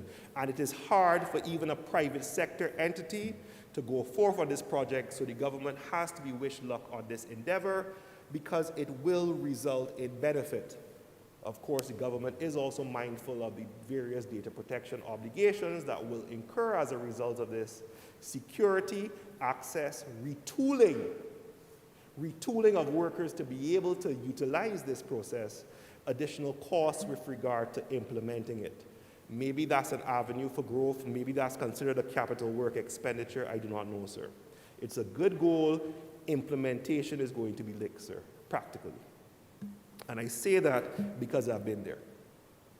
Sir, cryptocurrency is a bad word in certain segments, or was a bad word in certain segments, but the world is starting to come around to it. The government is putting itself at the vanguard by saying that they're entering into an arrangement with Binance. If it works, it will work very well depending on how the market is regulated. And we've seen that the US has taken the step, well, if you can't beat them, join them. However, banks and cryptocurrencies still have a bit of negotiating to do before they are accepted. It's still a practical issue, sir, with regard to its utilization as a security. It's still a practical issue with regard to domesticating the returns of your cryptocurrency gains. It's still a practical issue with regard to access. Why is it that the cryptocurrency company that was in Barbados went the path that it did? The answer the government is aware of. So how do we solve that problem going forward if we say that we're serious about cryptocurrency? There are pros, there are cons, Digital dollar, everybody's on it. We must be aware of utilization, uptake, but it has a tremendous benefit with regard to doing business and everyone walking around with these. It's a start, implementation, regulation, and correspondent bank concerns. The same banks that we have an issue with, we would be needing to work with them, sir. Building of 10K homes, a beautiful measure. I can see it only as an upside. I hope it's done. I hope the environmental roofs are put on. I hope local contractors get the jobs. I hope local skilled craftsmen get the jobs in terms of the implementation of the different works. And let's see what comes out of it. Sounds like a win-win, sir. Question is, what would actually be done? And being a lawyer, what do you mean by home? So if I have a structure, which is a tower with 10 flats, that's 10 homes. Or do I mean 10 standalone buildings, sir? Just an interesting semantic, which might come up as to what you say when you have the 10,000. And I wish the minister, because he's been publicly put on the spot with regard to getting it done, sir. And I wish him all the best. Sir, there was mention of other major capital work projects. Some we can trace back to a bit of days past, but let's see where we could get off the ground. The issue is that when in 2022, there are certain names that you recognize from 2018 or pre-2018, we have to say, when will that come to pass? But again, let's get the capital works done. And I also understand that there's capital works intended with regard to the roads and with regard to the nation building, which should lead to the increased employment and then knock-on effect. I've seen the debushing program. It has its pros. There's some minor cons, which I'll speak at another time. And I wish the government the best. And please, let's allocate more money for signage for those when they're working on the side of the road so that persons are aware that they're doing the work and they are protected with the relevant safety equipment, notices, and materials, sir. Sir, I'm a big fan of the historic slave trade record, digital project, the archival economy, as was stated, and for a variety of reasons, I enthusiastically support this project. The question is, of course, the costing. The question is, of course, the implementation, but I believe it's a project which will rebound to the benefit of this country and even the region, and ties in naturally with our tourism heritage product. The public green energy projects, again, very excited, but we must recognize that there's a certain loss in investor confidence with these bonds, and we have to make sure, by whatever guarantee mechanism that we can find, that we encourage the investment, because we want our people to be invested with the government, and I think that is a good idea. Ease of doing business push, that will have the results. It's not easy. It is not easy. And the government has a long road in getting us where they want us to be, but they should be encouraged. So, perhaps the solution. I was listening to a thought experiment where they were describing efforts with regard to increase production and performance. And they used the example of a school. And they said that when they looked at it first, they thought that the problem was there weren't enough teachers. So they added more teachers to the school, hoping that that would then help the children learn. When they measured the results of adding the teachers and increasing the staff, they didn't realize any noticeable difference. It's only from subsequent experimenting and noting that they found out the reason the children weren't improving was because the children were hungry. The reason I say that, sir, is that sometimes money is viewed as the solution. When we speak to certain ideas of implementation, digitization, ease of doing business, we might want to take the time to examine what is the true root cause, sir. And after we have done that examination, we will then know what the appropriate step is. Sir, the budget is balanced. It gives, but it does take. It takes a bit more from some, and we have to find a way to get them in the dialogue and understand why it's being done. And there's a narrative which has always bothered me when I came back to Barbados. And that was a narrative where persons who benefit from the free education and the mostly free education and the different social services which have allowed a certain growth within the social and economic class are somewhat reticent when it's time to give back. And it's an understanding based on their own reality and their own perspective. Hopefully the civics discourse that was mentioned by Senator Monroe Knight would assist persons in understanding why the give is being asked. And I think that is important, sir.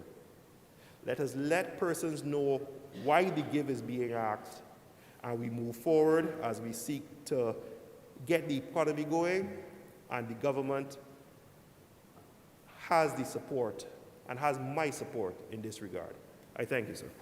Thank you very much, Senator Kevin Boyce. Additional speaker, next. Senator Gregory Nichols.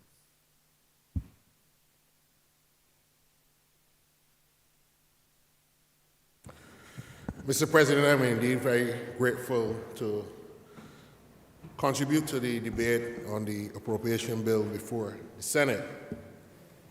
When this debate began in this place on Friday, you would appreciate that I had only a cursory interest in the contributions as a civic-minded citizen, also as a loyal member of the Barbados Labour Party, to see my younger colleagues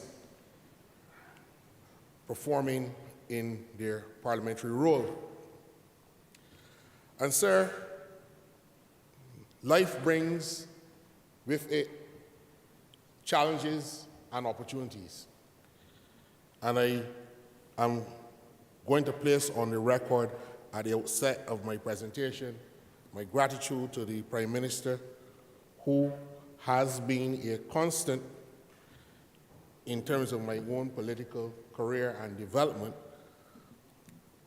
for giving me this opportunity again.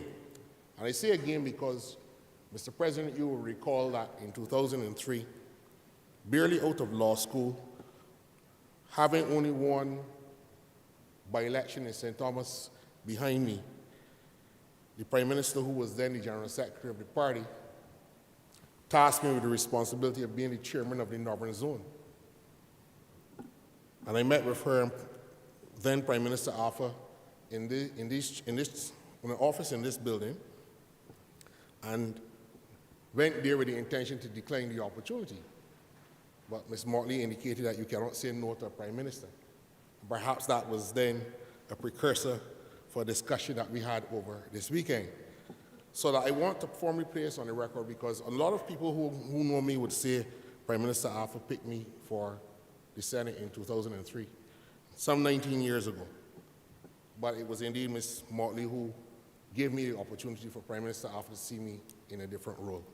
And I remain grateful for that opportunity.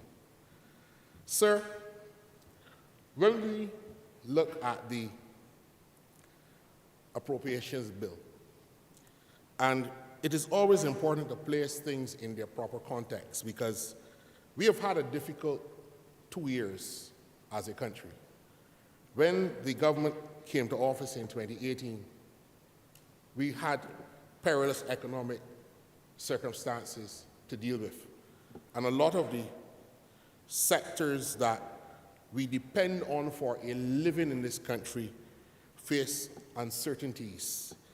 We were not being able to deliver on certain basic physical and social amenities across the country. And that having to grapple with what the government termed its mission-critical policies, we then had the outset of the COVID-19 pandemic in the middle of 2020, going into a second year, deepening and strengthening its grip on countries across the world. We had now started to deal with the IMF program, Barbados Economic Recovery Transformation Program, and we're seeing results. We had the effect of a freak storm, and that brought to our attention, Mr. President, that what we call the hurricane season had not yet started, but a freak storm could cause so much devastation across Barbados with widespread flooding. Magnifying what we understand and what Madam Deputy President would understand and tell you is our vulnerability as a small island developing state to climate change and environmental catastrophes. After 30, 40 years, the volcano erupted again in St. Vincent and affected us, delayed the progress that we thought that we had had by coming out of COVID, only to hear by the end of last year, another strain of COVID has come. And is it important, Mr. Speaker, to place this appropriation bill within that context? Because many in Barbados will give you the impression that we are out of the woods and that we are now in a land of milk and honey and all is well, and that the government is being difficult and unreasonable in some of the measures prescribed by the Prime Minister and Minister of Finance in the budget last week. I want, Mr. President, to phrase my contribution within the context of the Good Society. The Good Society is, to my mind, the place where we should aspire as a nation. We must always strive to be a good society. There are certain fundamental elements of the good society, whether you are in government or in opposition, but if you are actively engaged in the process of nation building, it should always be at the forefront of your policy perspective, Mr. President. And it is not something that can be defined at one point in time or something that can be defined in one place. But we understand a good society must start with a basic appreciation of democratic governance. It must have a respect for the rule of law. It must operate on the basis of organized government with the separation of powers between the co-equal branches of government. It must protect fundamental rights of all citizens across all classes, creeds, and perspectives. It must give effect to basic economic rights too. Education, health, a property owning democracy, Mr. President, and basic principles of fairness and equity. These are all parts of what I consider to be hallmarks of a good society. And Mr. President, when I examine this appropriation bill and what is intended, I measure it against the concept of how we are building a good society. And Mr. President, you and Madam Deputy President will be familiar with a test of public policy. When I first came into the parliamentary party, I learned that you measure public policy on a number of bases. Certainty of incidence, the target or focus group that you want to effect some change or benefit for them must derive those benefits without any red tape or any confusion or any long period or lag between the imposition of the policy and real effects. Clarity of purpose. Public policy must be clear in its intent. And the targets must know that they can benefit from this policy when it is announced. It must be also cost-effective, Mr. President, because it cannot replace something and create now a more cumbersome mechanism to administer it, a more expensive mechanism to administer it. And last but not least is the test of reasonableness. So that when we look at the appropriation bill before this Senate, and we apply what I consider to be those erstwhile lessons in the tests for public policy: certainty of incidence, clarity of purpose, cost-effectiveness, and reasonableness. I would take the criticism of government's economic program and agenda within the political context from which those criticisms have arisen. Mr. President, none of the economic problems that we face in Barbados are new. For hundreds of years, from the time the discipline of the study of economics came around, economists all over the world, Mr. President, were looking at the eradication of poverty. They were looking at inflation. They were looking at policies and programs to raise the rate of growth in the economy. Economists have looked at trade policy and how do you expand your economic outreach, whether it is through navigation of the seas, whether it is through conquest of other territories, so that the economic problems that we as a society face are not new. But what history teaches us that there are certain ways in which countries grapple with these changes, and there can be fundamental differences in approaches. They can have a Keynesian or Friedman type approach, a market-based or more structured central-based economy type.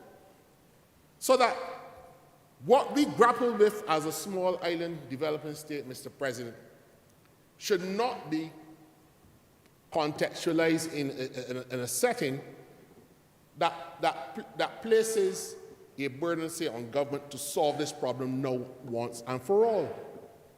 Because economic challenges in a society as we develop, as we live, are not new. So therefore, when we examine some of the taxation in the budget, we hear the outcry. But Mr. President, the pandemic is not over. And anybody who believes that the government should not put in a system to manage this pandemic over the next year, those people will be criticizing the government when the strain that is now causing lockdowns in China, South Korea, and Japan moves across the world. And then with the children back in schools, we have to look for new isolation facilities or to open back those isolation facilities.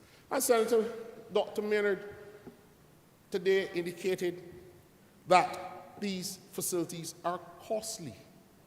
So that the UN cry about taxing banks and insurance companies and people who earn a certain amount of money for this one-off tax, I measure it, sir, against the tests of clarity of purpose, certainty of incidence, cost-effectiveness, and reasonableness. And then when I look at what the government has had to do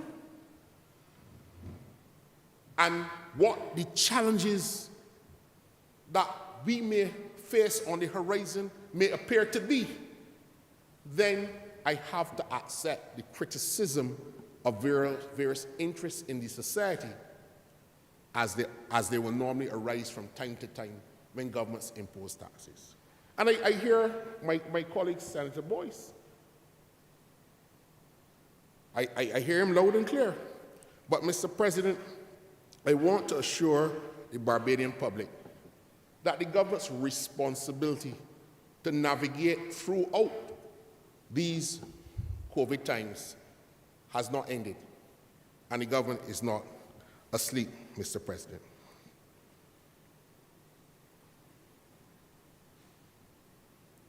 Mr. President, I want to address a few issues about governance and democracy within the context of the good society. We all believe in free and fair elections, Mr. President, as a people, and honoring the results of an election is as important as having a free and fair election. To my mind, that is high on the ranking of a good society. A society that does not have free and fair elections, or that does not honor the results of the electorate, is not a good society, or is not striving to be a good society.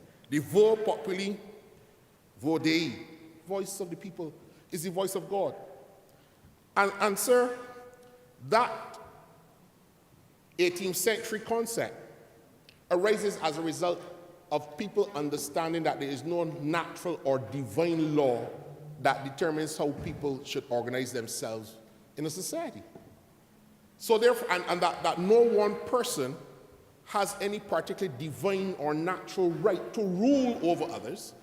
So therefore, the voix populi becomes the voix Dei, voice of God, in a sense that the respect for leadership must also concomitantly give rise to respect of the voice of the people. We have a unique situation here in this country. The second time the electorate of Barbados has voted in its elections for all of the seats in the House of Assembly to come to one particular party. And there has been various discussions and debates over the last 2 or 3 years about this. But I want to say, and particularly to my good friend, Senator Boyce, who may have been trying to intrigue me into discussing other things by referring to me to matters that he knows are outside of my pay grade. But I will refer to some comments that I believe he's made in this chamber, and to bring some semblance of balance to the notion that the separation of powers is a very important aspect of our democracy in a good society.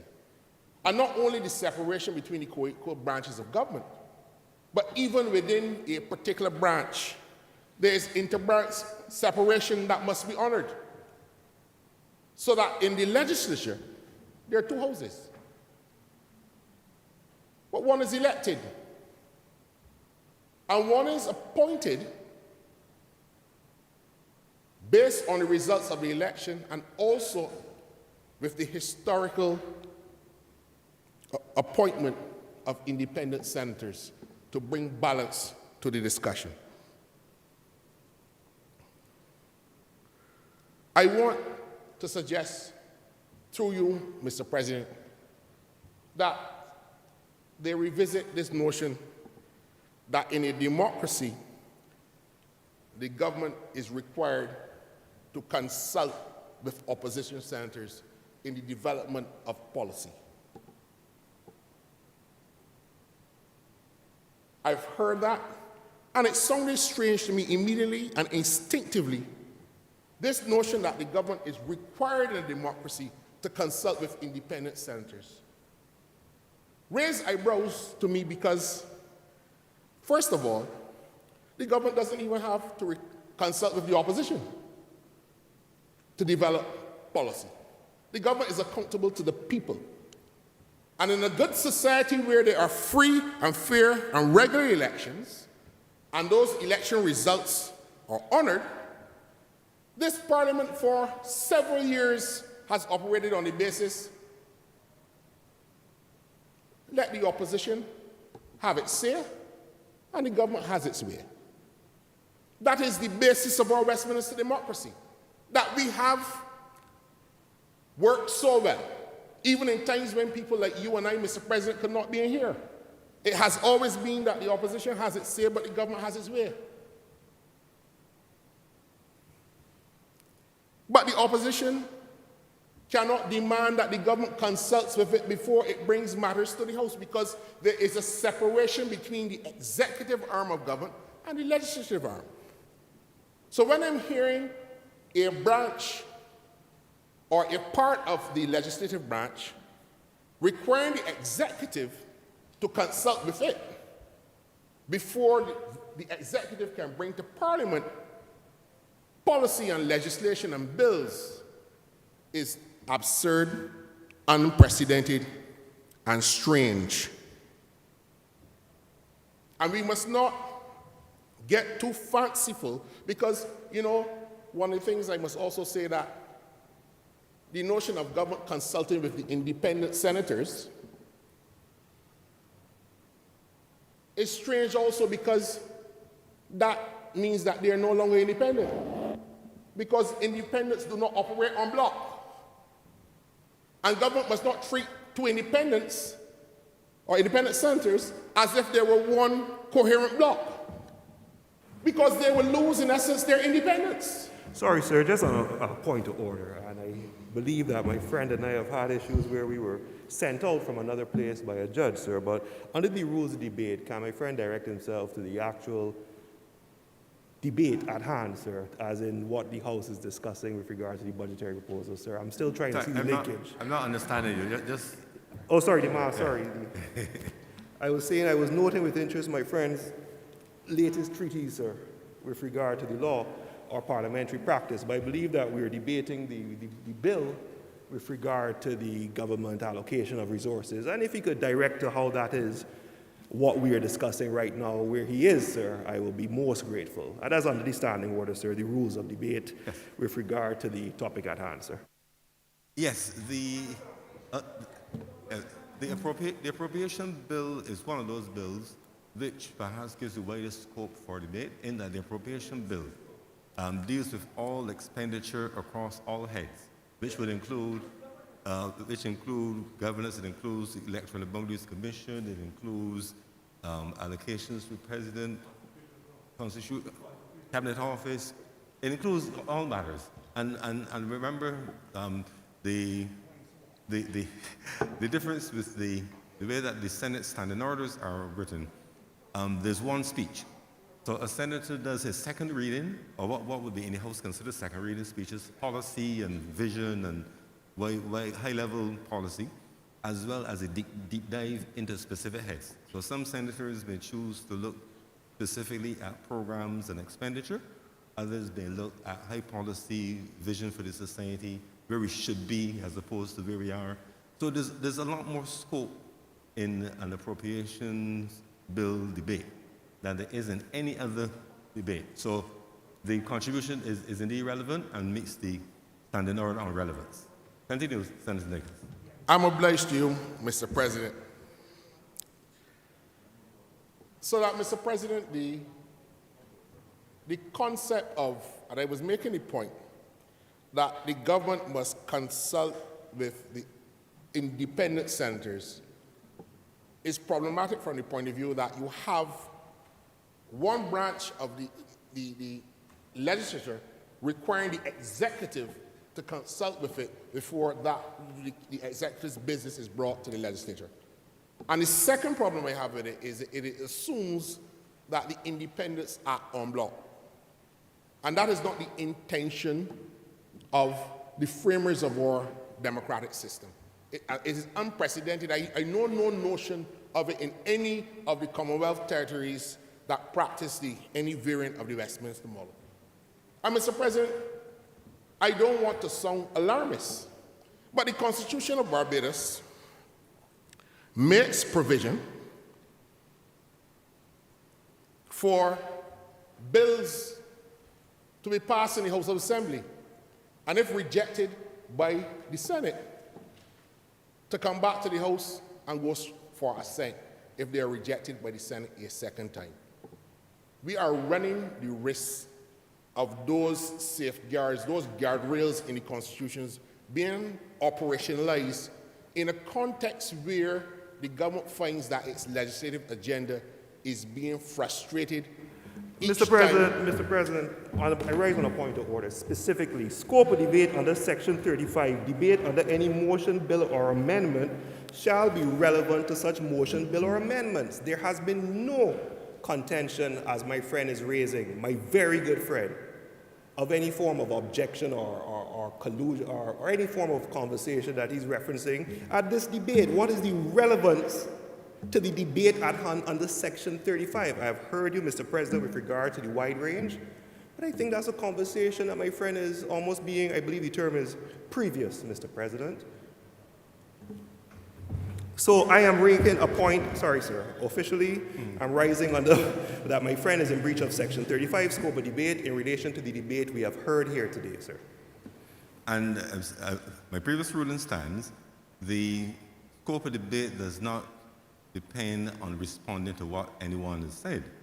All senators are able to speak pretty much in this appropriation bill on a wide range of aspects of government and governance, because they're all stretched to its proper application, stretch across the full range of the operations of government. And he's speaking about elections and their consequences, and so far he's within the four walls of the wide range of the appropriation bills, which is all of government debate. And like I said, in the Senate, there's just this one slice of time. So if you think he's using this time for esoteric or philosophical jurisprudential matters, that is his choice. He therefore would not have time to deal with bread and butter issues. But then again, that's his choice. Another senator may deal with all bread and butter issues, none of the good society, philosophical discussion. But he's within the rules so far. Mr. President, I'm guiding as to your interpretation of Standing Order 35, sir. In another debate, which is more narrowly struck, then that may be another matter. But this one gives full range. I am guided, Mr. President. I'm obliged, Mr. President. I think when we read the record of the debate, Senator Boyce will recall that he did indicate today that he expects government to consult with the independent centers on matters, and he said that today in this debate. And on a sober reflection, after he has, as the young people say, stop feeling himself, he will recognize that I'm responding to a particular point he made in the debate about the need to consult with independent senators. I'm just pointing out that government caucusing with independent senators as a bloc deprives that, the notion of independent senators therefore goes out of the window. Now, I have spent a considerable length of time as a practicing attorney at law, Mr. President, in the sphere of labor law. And it would almost be remiss of me if I were not to speak to the broader aspects of what I feel are some troubling issues and signs on the dark clouds on the horizon, as government in its allocation to the Ministry of Labor and the Social Partnership and third sector. The pandemic has had a significant effect on labor. And you get the feeling, Mr. President, that employers have taken advantage of the pandemic. Businesses have shed workers at an alarming rate. And as economic activity has returned to the country, the employment is not coming back with the same rate in which it went. I believe, Mr. President, that the pandemic has shown that the resources that we allocate to the Employment Rights Tribunal are not as adequate as they should be. This is not to say that there's a deliberate plan to underfund it, but it is within the context of what we have seen in the pandemic. Certainly, the tribunal does not have the capacity in a timely fashion to deal with all of the matters that are brought before it. In fact, we have no passed legislation to deal with sexual harassment. So apart from the hardcore employment issues of dismissal and things of that sort, and not having sufficient notice on termination, the tribunal has other matters to deal with, not only discrimination, harassment, but also even discrimination in employment. I would like to see the Employment Rights Tribunal strengthen its capacity. It should have its own home and not have to wait until the other government departments that use the Warren's office building are not having a meeting in that room and so forth. I believe that we need to move to a stage, Mr. President, where that tribunal is a full-time tribunal. Not necessarily functioning like a court, but we must respect that it, in all respects, is a court. It makes awards in the thousands of dollars. Only last week an award was made of over $300,000 by the tribunal. Their decisions are appealed to the Court of Appeal and then on to the Caribbean Court of Justice. So they function as a court. And I believe that working people and employers too should have some certainty in the resolution of their disputes. The tribunal, to my mind, Mr. President, needs to have some institutional teeth to enforce its judgments and its awards. Because we have employers in Barbados, Mr. President, particularly those employers in the construction sector, that do not honor the awards of the Employment Rights Tribunal. And there is no enforcement mechanism to enforce the awards made by the tribunal. In fact, in the most recent decision of the tribunal, the employer did not even show up. And what government should do, in my respectful submission, and Mr. President, I will honestly make myself available to Madam Leader and to Minister of Labour to discuss a framework where government has to now redress that issue. Because if employers feel that they don't have to appear before the tribunal at all, make no appearance, file no documents, send no witnesses, make no submissions, and when judgment is given, then they laugh, and then the legislation has no ability to compel the performance of the award made by the tribunal, then government needs to address it. And perhaps we need to look at making it a requirement for businesses who get work from government, get contracts from government, to satisfy that they have no pending or outstanding awards that are unsatisfied that have been delivered by the tribunal. And I feel that that would make a lot of the construction companies in Barbados that are taking advantage of workers come to what my grandmother called a Christian understanding. We also have external companies which own villas in Barbados. And butlers, maids, gardeners, and the like find themselves unable to start proceedings before the tribunal because there is no requirement under all laws for the external company to have a locum tenens or an agent present on the ground to accept service of documents. They only need a registered office to file corporate tax returns and annual returns under the Companies Act and the various corporate legislation for tax and regulatory purposes. But they're not required to have a person to accept service. And I'm talking about the external companies that own a lot of the villas on the island. Workers in these facilities are suffering as a result of their inability to start proceedings before the Employment Rights Tribunal. And I therefore think it is time for us to look at these things as well. Because a good society, Mr. President, is based on the principle of fairness. A good society is based on the rule of law. While we welcome the investment into the villa development section of the Barbadian economy, and we understand its importance to government's tax revenue in terms of land taxes, corporation taxes, payroll expenses, and so forth,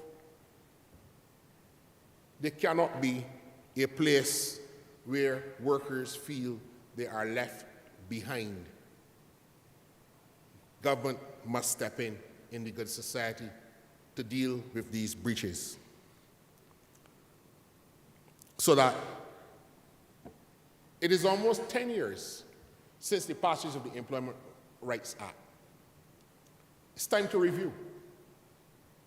It is time for the stakeholders, the Ministry of Labor, the employers, the unions, and the practitioners in the sector, including attorneys at law and human resource professionals. Because we don't want a situation where Barbados becomes a place where workers' rights are not respected. We don't want that reputation, Mr. President. We will not be a good society in that regard. I could not come here, Mr. President, and not speak to a number of recent situations in which, even in the public sector, workers' representatives were disrespected, particularly by the last administration, Mr. President. And we take these things for granted. But we must look at them earnestly to ensure that they never happen again. Only last week, Mr. President, the High Court of Barbados struck down a piece of legislation 40 years old. The prison officers brought in 2016 a case to challenge the constitutionality of the 1982 Prison Amendments Act, passed by a former Barbados Labour Party administration, Mr. President, to establish the Prison Officers Association. But at the same time, it said that they could not be members of a trade union, and the most draconian measures to prevent them from associating with a trade union, accepting economic benefits from a trade union, or any consultations with a trade union were now outlawed, with penalties including heavy fines, loss of pension in the public sector, and things of that like. And that amendment, Mr. President, was passed in 1982 without any alteration of the Constitution in manner prescribed by Section 49. It is not sexy news, Mr. President, because there was another case last week that took the attention of the press and everyone else. But here it was that for 40 years, the prison officers will tell you that they, within the public sector, and successive governments have come and gone, and that their cries have not been answered. And it took almost 6 years for the court system to deliver what, in my mind, is a fairly straightforward decision. We had, in the recent past, the over 60s at the BIDC who were mercifully saved by this government, not contesting the judgment that went in the favor of those workers. And I'm talking about people who are secretaries and administrative officers who were all sent home one day in an arbitrary fashion and had to fight for years through the court system. An arbitrary decision struck down by the court that has cost the taxpayers of Barbados, which this government has had to fund in these estimates, over $2 million. You have had, in 2016 and 2017, both major teachers' unions, the Barbados Union of Teachers and the Barbados Secondary Teachers Union, having union meetings that they have had for many years, and the perniciousness of the last administration of docking teachers' pay who attended union meetings. They fought the matter through the court, but the court system, as slow as it was then, yielded a result in favor of those teachers without due process. We cannot be a good society if these things happen. And we have to bring attention to these irritants to the good society when they arise, so that vigilance is the only protection of the good society and a democracy. Mr. President, we had the terms leave with pay that teachers, when you started, sir, your journey, sir, in your professional life, you started as a teacher, and you knew that after 15 years, you were entitled to a terms leave with pay. And then for every, I think it was every 3 years, or every 5 years, every 15 terms, right, every 5 years, you were entitled to another terms leave with pay. The last administration took that away. There was no consultation about it. There was no hue and cry in the society about it either. And when I sit from my other place as an attorney, and I see these things, and I see what bothers the Barbadian body politic on the calling programs and things of that nature. As a parent, I understand the tremendous stresses that the teaching community undergo. All parents can see it, particularly during the pandemic, with the teachers having to teach from home. And if you think an attentive child in a classroom, I said to the boys and I were not always good students. But imagine, sir, having to deal with a child who is distracted with the other things going wrong at home. We have to treat and continue to treat the people who teach our children with that respect, with that humaneness that is part of the good society. And this administration has put things in place to ensure that these benefits are restored. And it is in these estimates. And the government has to be praised, because if you have all of the benefits of the teaching profession being whittled away and dishonored without consultation, and you know what?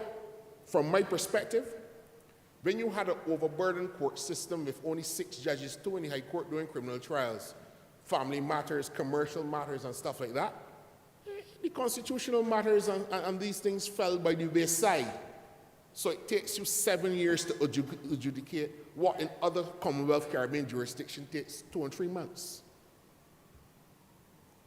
the government now has to put in its estimates to pay back teachers whose salaries were docked in 2016 and 2017 in these estimates. These estimates contain, Mr. President, payments for education officers who were superseded with the government regrading in 2003, 2004. And then they realized that they were supervising the education sector. But they were going to schools where principals were telling them that we are now ranked higher in service than you. We are listening to you. The chief education officer and the deputies cannot supervise all of the school plants in Barbados. The government put a mechanism in place to pay these persons who were affected by the regrading a pensionable allowance, which the last administration refused to pay, Mr. President. This government has had to put in the estimates, payments going back from 2006 and 2007, which ought to have been paid. Where a head of the civil service, Mr. President, could inquire why are these people not being paid and nothing being done about it. This is what these estimates contain. We cannot be part of a good society. One, if we do not honor the traditions that ennoble the honorable teaching profession. We cannot be a good society, Mr. President, if we do nothing to protect the rights that have been gained by that noble profession. And certainly when we are rectifying the wrongs that have been done to the teaching profession, we need to say and commit ourselves never again. Mr. President, one of the things that is very dear to me is the sport of cricket. And if I speak about cricket during my time here, Mr. President, I do not want the other sports governing bodies to feel left out. This government has in place policies to address the development of sport. In yesterday's paper, I saw people making light statements of government's intention to build mini stadia across Barbados. All I would say, sir, is that the government is aware. And the Barbados Labour Party, Mr. President, has long been aware of the importance of sport. You, sir, were a former minister of sport. We have now witnessed the conclusion of a test match at which over 10,000 British fans have come to this country, not only for the test match here in March, but for the 5 T20 internationals in January. Mr. President, it's impossible to get a restaurant booking in Barbados. Cannot get a rental car.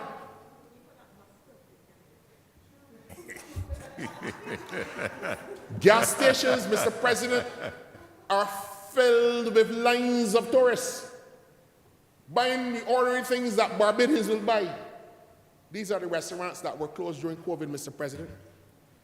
These are the hired car companies that had to close down. Some of them had to give back their cars to the finance companies that when you drive past us, of course, all you've seen is cars and cars that were in active economic activity. Mr. President, in 2024, West Indies will host the World Cup in the T20, the ICC T20 World Cup. I sincerely hope, and I'm putting Madam Leader of Government Business on early notice, because she knows that I have constantly been in her ears about this World Cup. Sorry, this cricketing events that we've had over the last 3 months. That Barbados puts in a solid bid to host the 2024 ICC Men's T20 final. We have had so far, Mr. President, since the stadium was rebuilt at Kensington Oval, 3 World Cup finals. of ICC tournaments. We had the World Cup 50 over in 2007, and in 2010 we had the women's and men's T20 international final at Kensington Oval.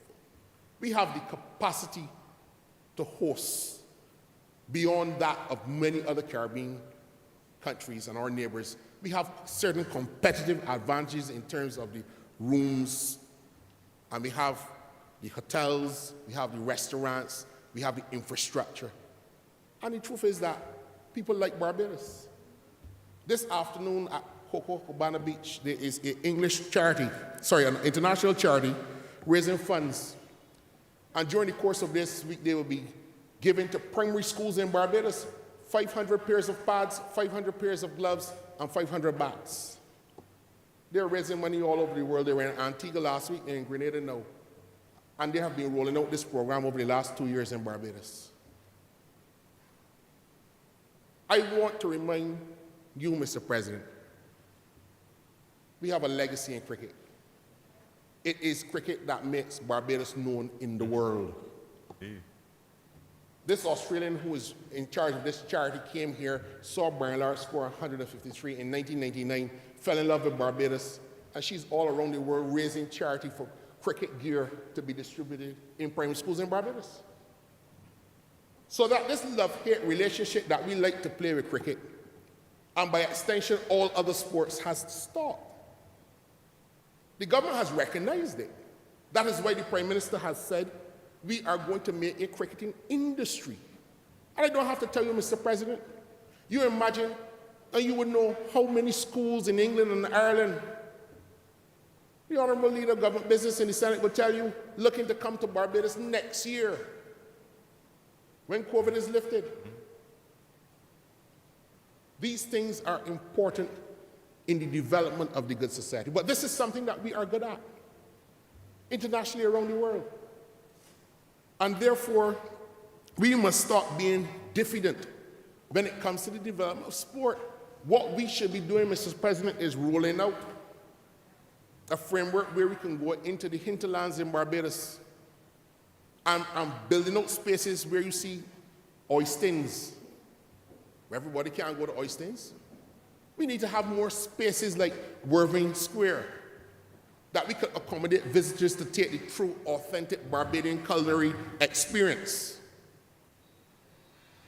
These are the attractions that bring people to Barbados. And cricket provides that experience.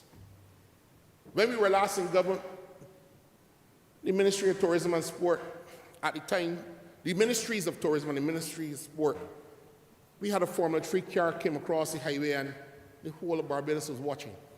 Barbados is an active motorsport country.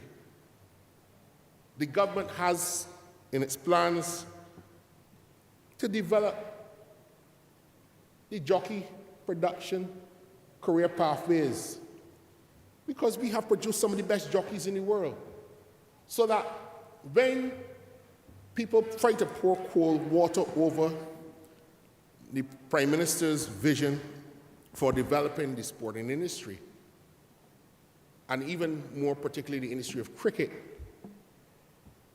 you need to understand better what is currently going on now, how we can tap into that, build out the framework for other sports. When we tap into the reform of the education system, how do we get more young people active? I know Senator Haynes would agree with me. Too many young people in our school system are inactive, play no sport. Everybody is not going to be a Jason Holt and a Craig Bradford and a Joffa Archer, or Zane Maloney, or Patrick Husbands, or Rico Walcott. But we have to get more active, and we have to insist that young people get more active. And it means, Mr. President, that the education sector has to be more facilitative of teachers who teach maths and English and science and so forth, going and become qualified in sporting disciplines so they can enhance the coaching deliverables to young people in Barbados and be compensated for it too. Because what you will pay for the development of teachers in co-curricular activities like sport.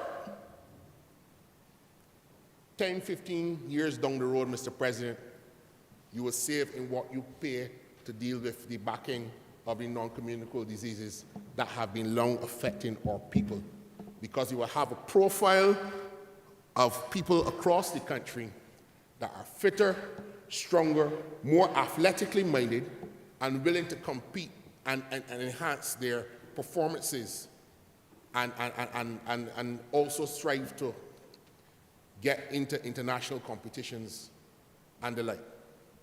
These are things, Mr. President, that we as a good society have to do. We have to build up the foundation, yes, in education and in health, and make sure we can take care of our people.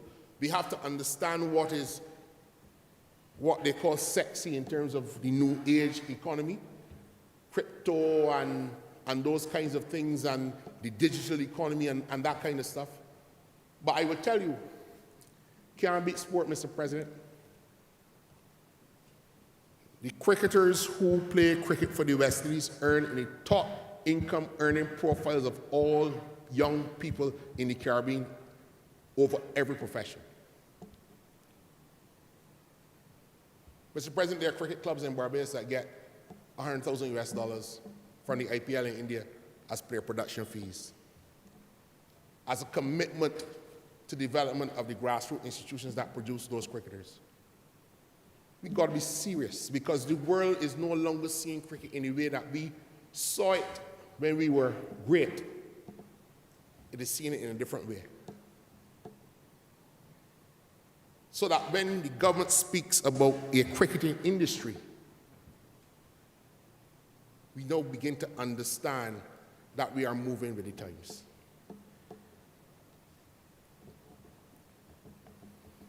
Mr. President, I would like to wrap up my contribution at this point in time. But I will say, Mr. President, the government remains resolved and committed to a good society. I am here, Mr. President, to give support and a voice to the government's efforts. I do so earnestly and conscientiously, sir. I will continue to do so as long as I am able. I'm grateful to you and to the members for their attention. I thank you. Thank you very much, Senator Nichols. Senator Cummings. Mr. President, I beg to move that the Senate now be suspended for a period of 15 minutes to reconvene at, I can't see from here, 20 minutes, quarter to 5, quarter to 6, Mr. President. Quarter to 6 would be... I can't, the light is shining on the shine clock. It's not 5:20. It's not 5:20. 20. Thank you, Mr. President, for us to reconvene at 5:45. The question is that this sitting be suspended until 5:45 p.m. today. Honourable senators in favour, please say aye. Honourable senators against, please say no. The things the ayes have it. The sitting stands suspended.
The sitting is resumed. Mr. President, I beg to move that we suspend further discussion on the Appropriations Bill 2022 to 2023, and then revert to public business. The question is that the suspend debate on the Appropriations Bill 2022. Those honourable senators in favour, please say aye. Those against, please say no. We think the ayes have it. Mr. President, I beg to move the introduction of a resolution of a housing bill presented in the order paper as the resolution speaking to Crown Lands Divesting and Disposal Act, Cap 225, and this speaks to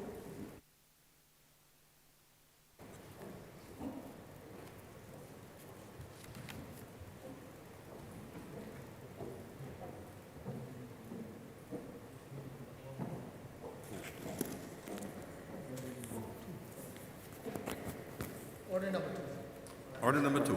In the name of the Honourable Leader of the House, to move the passing of a resolution to approve, in accordance with Section 5 of the Crown Lands Vesting and Disposal Act, Chapter 225, the vesting in the National Housing Corporation of the parcel of land situated at Worthing in the parish of Christchurch in the Senate. Senator Cummins. Mr. President, this is a matter that was approved by the Cabinet of Barbados under the last term of this administration. With the calling of a general election in January of 2022, the matter, however, did not find its way through Parliament, and on that basis, it went to Cabinet for ratification, and it is now being presented in Parliament. Mr. President, it speaks to an area of 18,909.5 square meters of land situated at Worthing, Christchurch, and the vesting of this land in the National Housing Corporation. Mr. President, you would recall, if you followed the debate in the other place when it was presented by the Senior Minister with responsibility for infrastructure, that this is a long-standing matter that specifically would focus on the persons who are tenanted in this land and who have been there for a long time. There are a number of residents who live in this area, Worthing in Christchurch, Mr. President, who need to be able to benefit from the security of tenure that this leasing would allow for them to have access to. It would also allow for us to terminate, under the new arrangement, Mr. President, unauthorized and non-compliant users who are working on the land, in addition, Mr. President, to making plots of land available potentially to new tenants. The Minister with responsibility for housing is of the view that this is an important initiative and that there also has to be a rationalization of the open market rates associated with the tenanting of this land situated at Worthing, and it is on this basis, Mr. President, I beg to move that this resolution do now pass. Thank you, Senator Cummins. Speakers on the matter? Okay, the question is that this resolution... Sorry, Senator Thompson. Her Honour Senator Thompson. Thank you very much, Mr. President. I just really want to make a few brief remarks on this matter and on tangential matters relative to compulsory acquisitions by the Crown. I was particularly mollified when I heard the Leader of Government Business indicate that the rentals accruing from this acquisition would be at commercial rates. I remember in a previous Barbados Labour Party administration, when I carried the portfolio of housing, that I discovered that large tracts of land at Worthing in Christchurch, a lot of it prime commercial land on the beachfront, is actually being rented to people who are carrying on commercial activities, but government has never sought to put in place a commercial value for the rents that otherwise would attract substantial rental income and revenues for the taxpayers and for the people of Barbados. Insofar as we are seeking to regularize that kind of situation, then I would wish to laud the government, because while I imagine that some of the persons impacted by the properties and the changes of status in that area will complain that the increases in rent might be high, the reality is that they have never paid a commercial rate. And it speaks really to the whole issue of the extent to which government puts premium value on its property, how it uses physical and infrastructural space for the benefit of the population, and the extent to which private sector developers using the same space are able to maximize the benefits for the wider public when government appears not to be in a position to do so.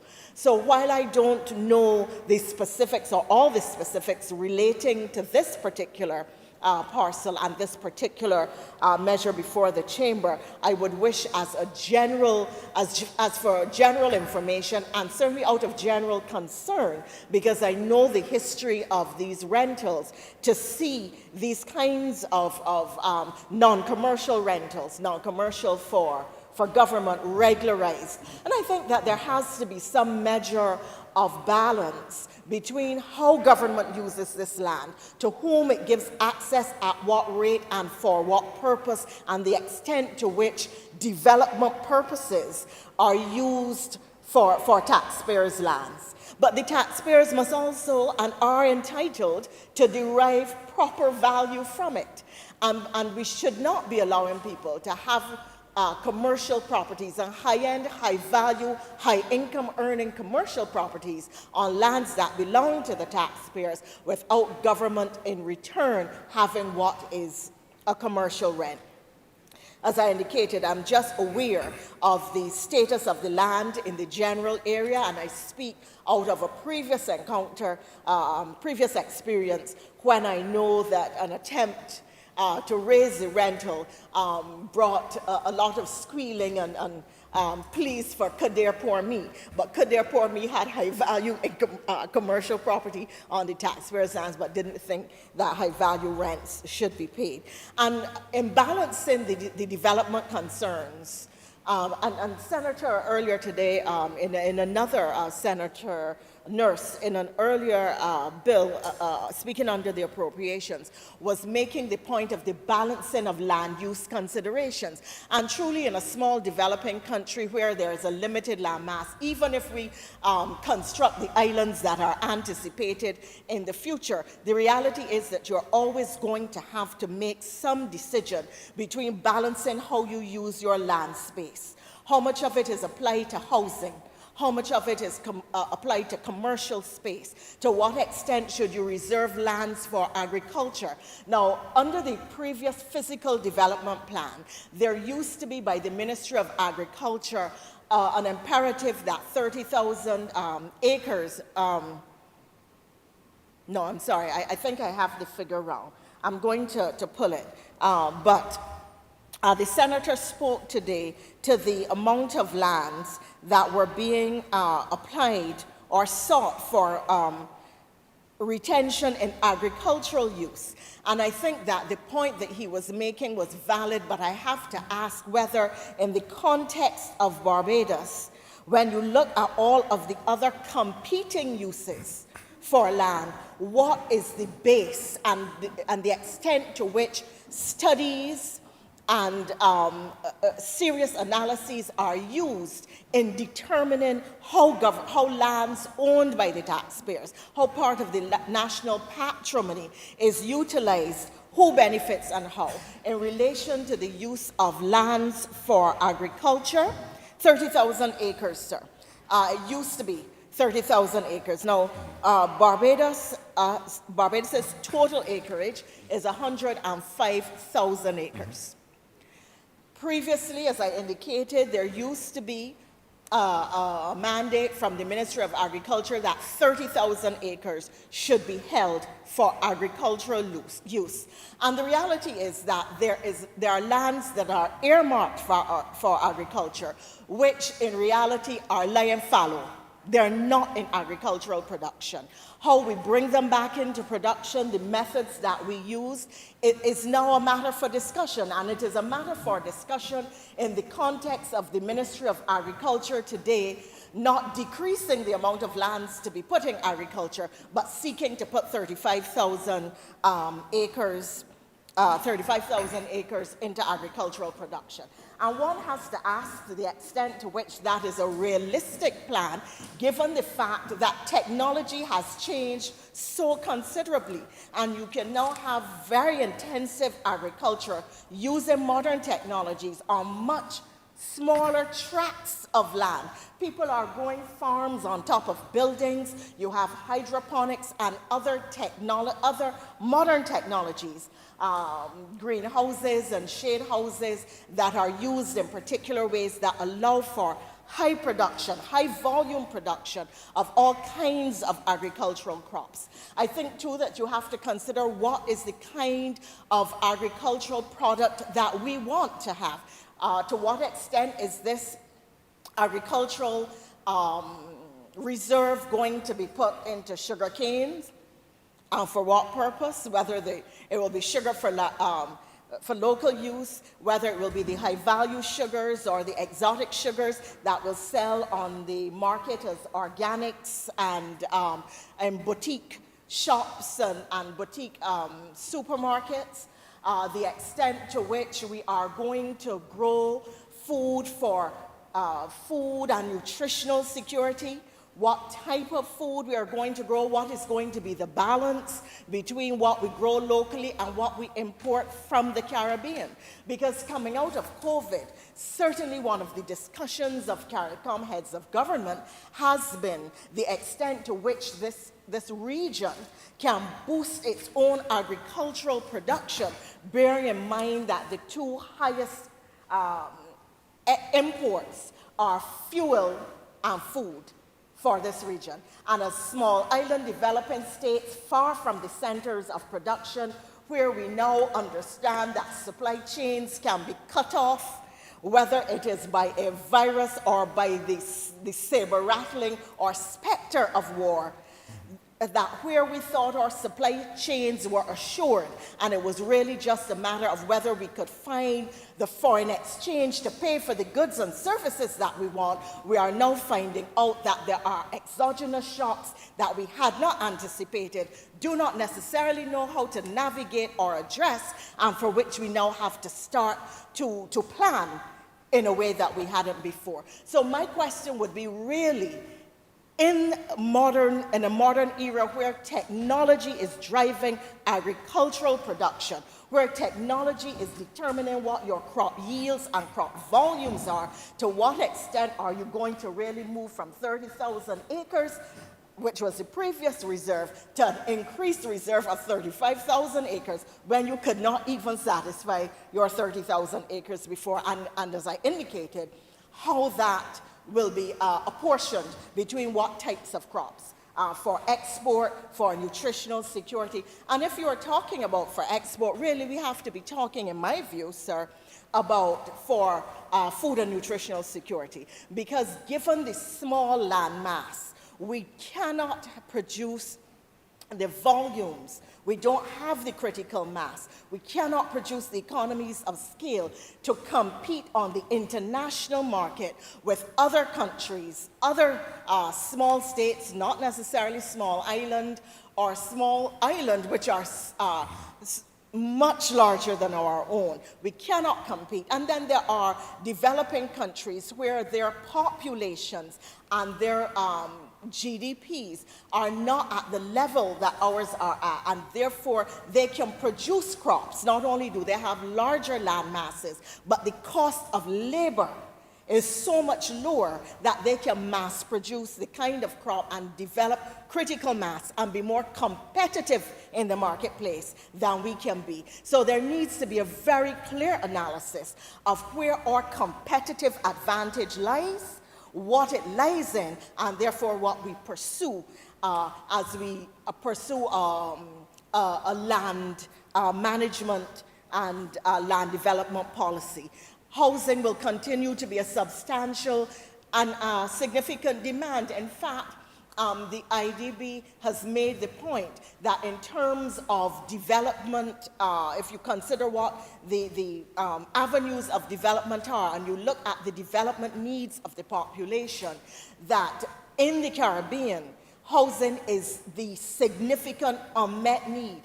The Prime Minister and other members of the government have spoken to the extent of which there is a 25,000 person waiting list on the national housing list of applicants. When I was housing minister, the list was at 17,000. So you can see how it has grown and is growing exponentially. But that is a challenge which exists not only in Barbados, but in every Caribbean country. And therefore, where you have small land masses, competing interests for land use, you're always going to have these tensions between the public demand for housing and what type of housing and what you put into agricultural or other production and use. What you do on your beachfront. Should you have beachfront hotels which rise for several stories into the air and perhaps block the view and block the windows to the sea? So these are debates and conversations that we need to have at the national level. There is another point that I would wish to make. I'm not too sure how long I've been speaking, sir. Give a frustrated politician a microphone and You've been speaking 15 minutes. Yes, thank you. Much obliged to you, sir. So, in the 15 minutes remaining to me, sir, I want to make one more point at least, and it is this.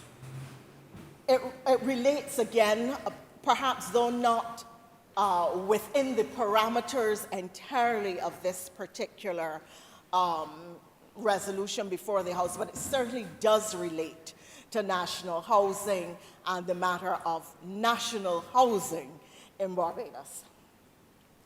For many years, and Barbados is fortunate that we have compulsory acquisition rules where I don't remember the exact section under the Act, allows that once the government gives notice that a parcel of land is needed for a public purpose, government can go in and take possession in order to carry out that public purpose. It is something that we don't realize has allowed a level of rapid development in Barbados and stopped people for nefarious and other reasons from frustrating legitimate government policy. We saw it on the South Coast, when we were doing the South Coast Sewerage Project and the boardwalk, where property owners objected to having parts of the equipment, parts of the system on their lands, where and I smile because again, this was a policy in which I had been involved. I smile now at how everybody talks about how wonderful the boardwalk is, when in fact, as minister, I fought with landowners to have the boardwalk placed there. People who are now lauding it did not want it and objected strongly, and I had to reply to copious letters, do site visits, send out the officers from the Coastal Zone Management Unit, and it really was a very difficult thing. But I'm making this point to justify the existence in our legislation of a section which gives immediate access to government, or relatively immediate access to government, where land is wanted for a public purpose. I recently did a study on housing in the rest of the Caribbean, and because of the absence of a corollary or equivalent section in pieces of legislation in the region, governments all can suffer tremendous difficulty and setbacks, financial setbacks as well as setbacks in time, because the Honourable Senator made the point earlier in the day that when you have planned a project at a particular time, if there are delays in execution, it isn't only time that you are losing, it is costs that are being added to the project, which can, in the end, stymie its completion altogether. And therefore, many governments throughout the region without similar legislation have a significant problem. And finally, I turn to what would be my concluding point on this matter, sir, and it is that one of the other pieces of legislation which we have is the right to compulsorily acquire. And while it has been well used for national purposes, whether it has to improve, and expand the Harson Cave, again, another project in which I was involved, or whether it has to do with the compulsory acquisition of lands for the construction or extension of roads, or for whatever purpose, the legislation has served us well. However, in the process, property owners have suffered significant losses and have not been compensated. Because just as the legislation allows for the compulsory acquisition of the lands that are needed, it also mandates that government should pay for the lands that are taken. And that can be the subject of negotiation. Often, sir, people die. A second generation of the family grows up hearing that they used to own a piece of land that the road was now on, and nobody is compensated at all. I do not mean to speak as the frustrated member of Parliament for St. James South, sir. But in the constituency of St. James South, which I used to have the honor to represent, there is still a community at Halls Village that I believe is awaiting its compensation for the road that I was able to lead the construction of, but I would wish to see it completed. And I'm not just making this point out of a former self-interest or so. It really is a wider point that relates to acquisitions all over the country. It is a major problem where government does these acquisitions for good and legitimate purposes. The projects for which the acquisitions are targeted are well executed, and the public is happy generally, but the families, the individual families who have lost their land, sometimes it isn't a large parcel of land, but they have lost property and they are entitled to compensation.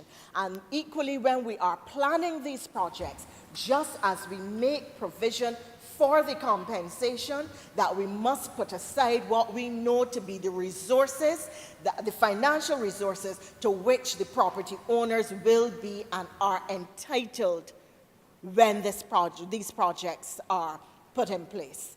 I believe that that is a chord that will find resonance with people all over Barbados, from the south to the north of Barbados and east to west. And I can only urge that as we speak about a new paradigm in the way government does business and in the execution of public policy and the way our civil servants are supposed to work, our public service is supposed to work, and the way government will do what is right as between the citizen and the polity, then I would urge, sir, that really this is an area of much and long-standing complaint and really of some distress, because families who are without substantial financial means could really do with the little berry, and therefore government should give it to them as it is our responsibility to do. Sir, I believe that I have taken my full time, and therefore I will close on that note. I am much obliged to you. Thank you very much, Senator Thompson. Senator Cummings. Senator Cummings. Mr. President, I beg to move that this resolution do not pass. The question is that this resolution do not pass. Honourable senators in favour, please say aye. Those against, please say no. We think the ayes have it. This resolution is now passed. Order number 6, sir. In the name of the Honourable Leader of the House, to move the second reading of the Road Traffic Amendment Bill 2022. Senator Cummings. Thank you, Mr. President. This bill before the House is, in principle, a simple matter. The Road Traffic Amendment Act being proposed for amendment, Mr. President, is meant to take into account the new requirements for the development of new forms of identification in Barbados. As the legislation, Mr. President, is now drafted, it requires, and I quote from Section 74 of the relevant Act, Cap 295, it speaks to the provision, or rather the production of a driving license or identification card under very specific circumstances, Mr. President. And those circumstances include, for example, if you are stopped along the roadways by a police officer or a transportation official and you are required to present a form of identification. Mr. President, I believe that you have heard on more than one occasion the government that we are a part of speak on more than one occasion about the importance of transformation, digital identification, and the imminent introduction of new digital IDs in Barbados. Mr. President, one of the platforms, one of the key planks of this new digital ID is going to be the integration of and inclusion in a single place a number of forms of identification, including the existing cards that we currently hold with regard, in this instance, to identification cards and our driver's licenses. The minister with responsibility for industry, science, and technology, you would have heard during the course of the estimates debate, gave a detailed outline of what this entire process is going to look like, and so I will not go into that. And I also know that he will also be making, in the next couple of weeks, on the basis of that which has already been approved by the Cabinet, a number of public statements, and he will be sharing public communication and public education processes on what this new identity card looks like. But, Mr. President, it simply allows for there to be coherence between the existing legislation and the new legislation, specifically the Barbados Identity Management Act, and then the new road traffic legislation. So, for example, Mr. President, if I have my current Barbados driver's license, my current Barbados driver's license, I was going to say something else, Mr. President, because it expired in January of this year after 3 years, and I don't yet have my new driver's license, but I'm not going to throw that shade on this occasion. But the new identity card, Mr. President, would remove the need for me to have a new driver's license, a new identification card with the blue background that we already have, and it would integrate that into a single digital format that can be used to pull our driver's license information.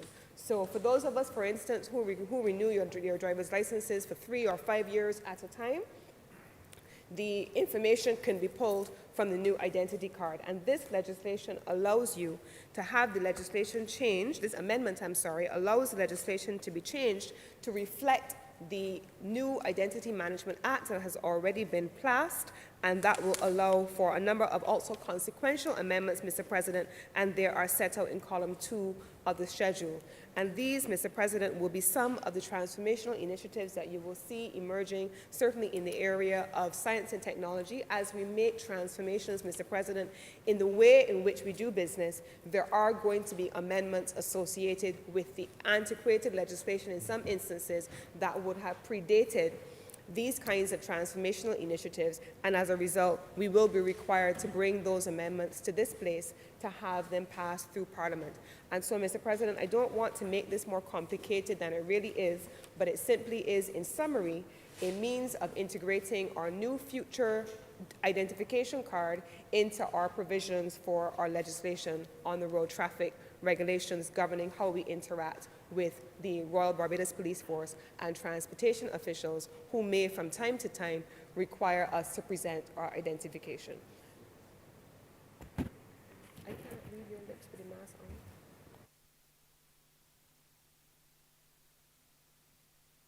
on. I'm being reminded, Mr. President, that it is the Barbados Police Service, and that is correct. I think most of us are getting used to making these new terms now post our new republic. So, Mr. President, this is the matter for the consideration of the Honourable the Senate, and I beg to move that this bill be now read a second time. Speakers, the question is that this bill be read a second time. Honourable senators in favour, please say aye. Those against, please say no. The next the ayes have it. Mr. President, I beg to move that Your Honour do not leave the chair and this Senate dissolves itself into a committee of the whole. The question is that they do not leave the chair. The Honourable Senate resolve itself in the committee for further consideration of this bill. Honourable senators in favour, please say aye. Those against, please say no. Methinks the ayes have it.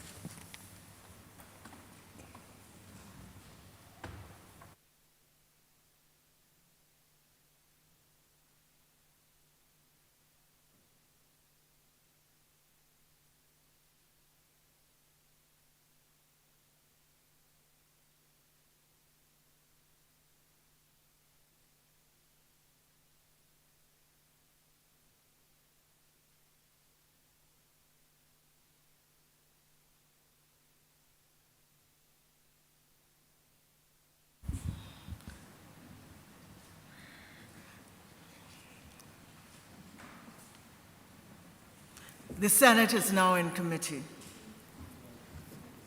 Clause 1. Madam Chairman, I beg to move that Clause 1 stand part. The question is that Clause 1 stand part. All honourable senators in favour, please say aye. Those against, please say no. Methinks the ayes have it.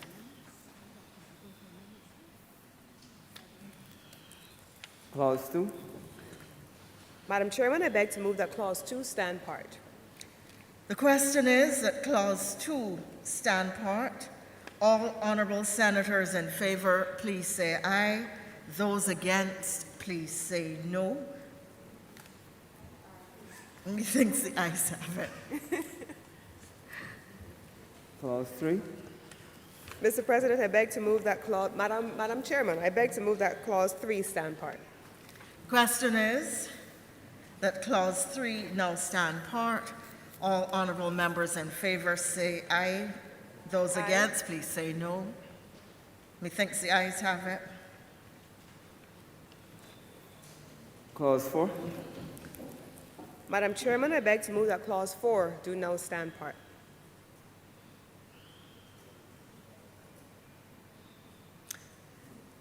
The question is that Clause 4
The question is that Clause 4 now stand part.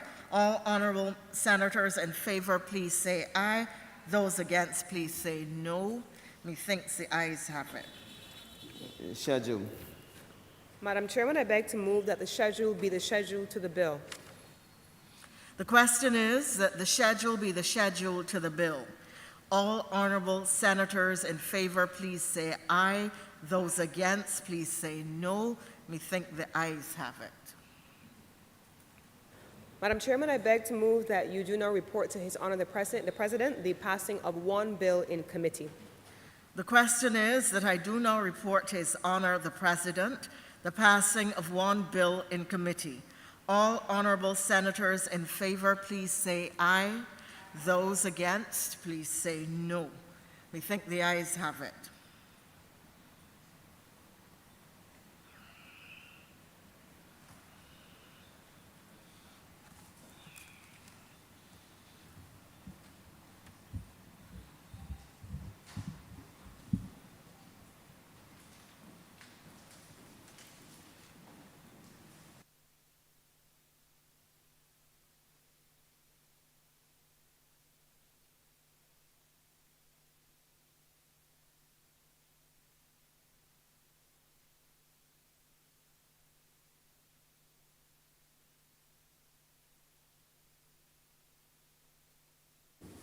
The chairman has reported to me the passing of one bill in committee.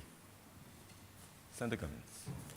Mr. President, I beg to move the reading of the bill a third time. The question is that this bill be read a third time. Honourable senators in favour, please say aye. Those against, please say no. Methinks the ayes have it. Mr. President, I beg to move that this bill do no pass and be cited as the Road Traffic Act, Cap 295, Sorry. as amended. No, it's amendment. Road traffic.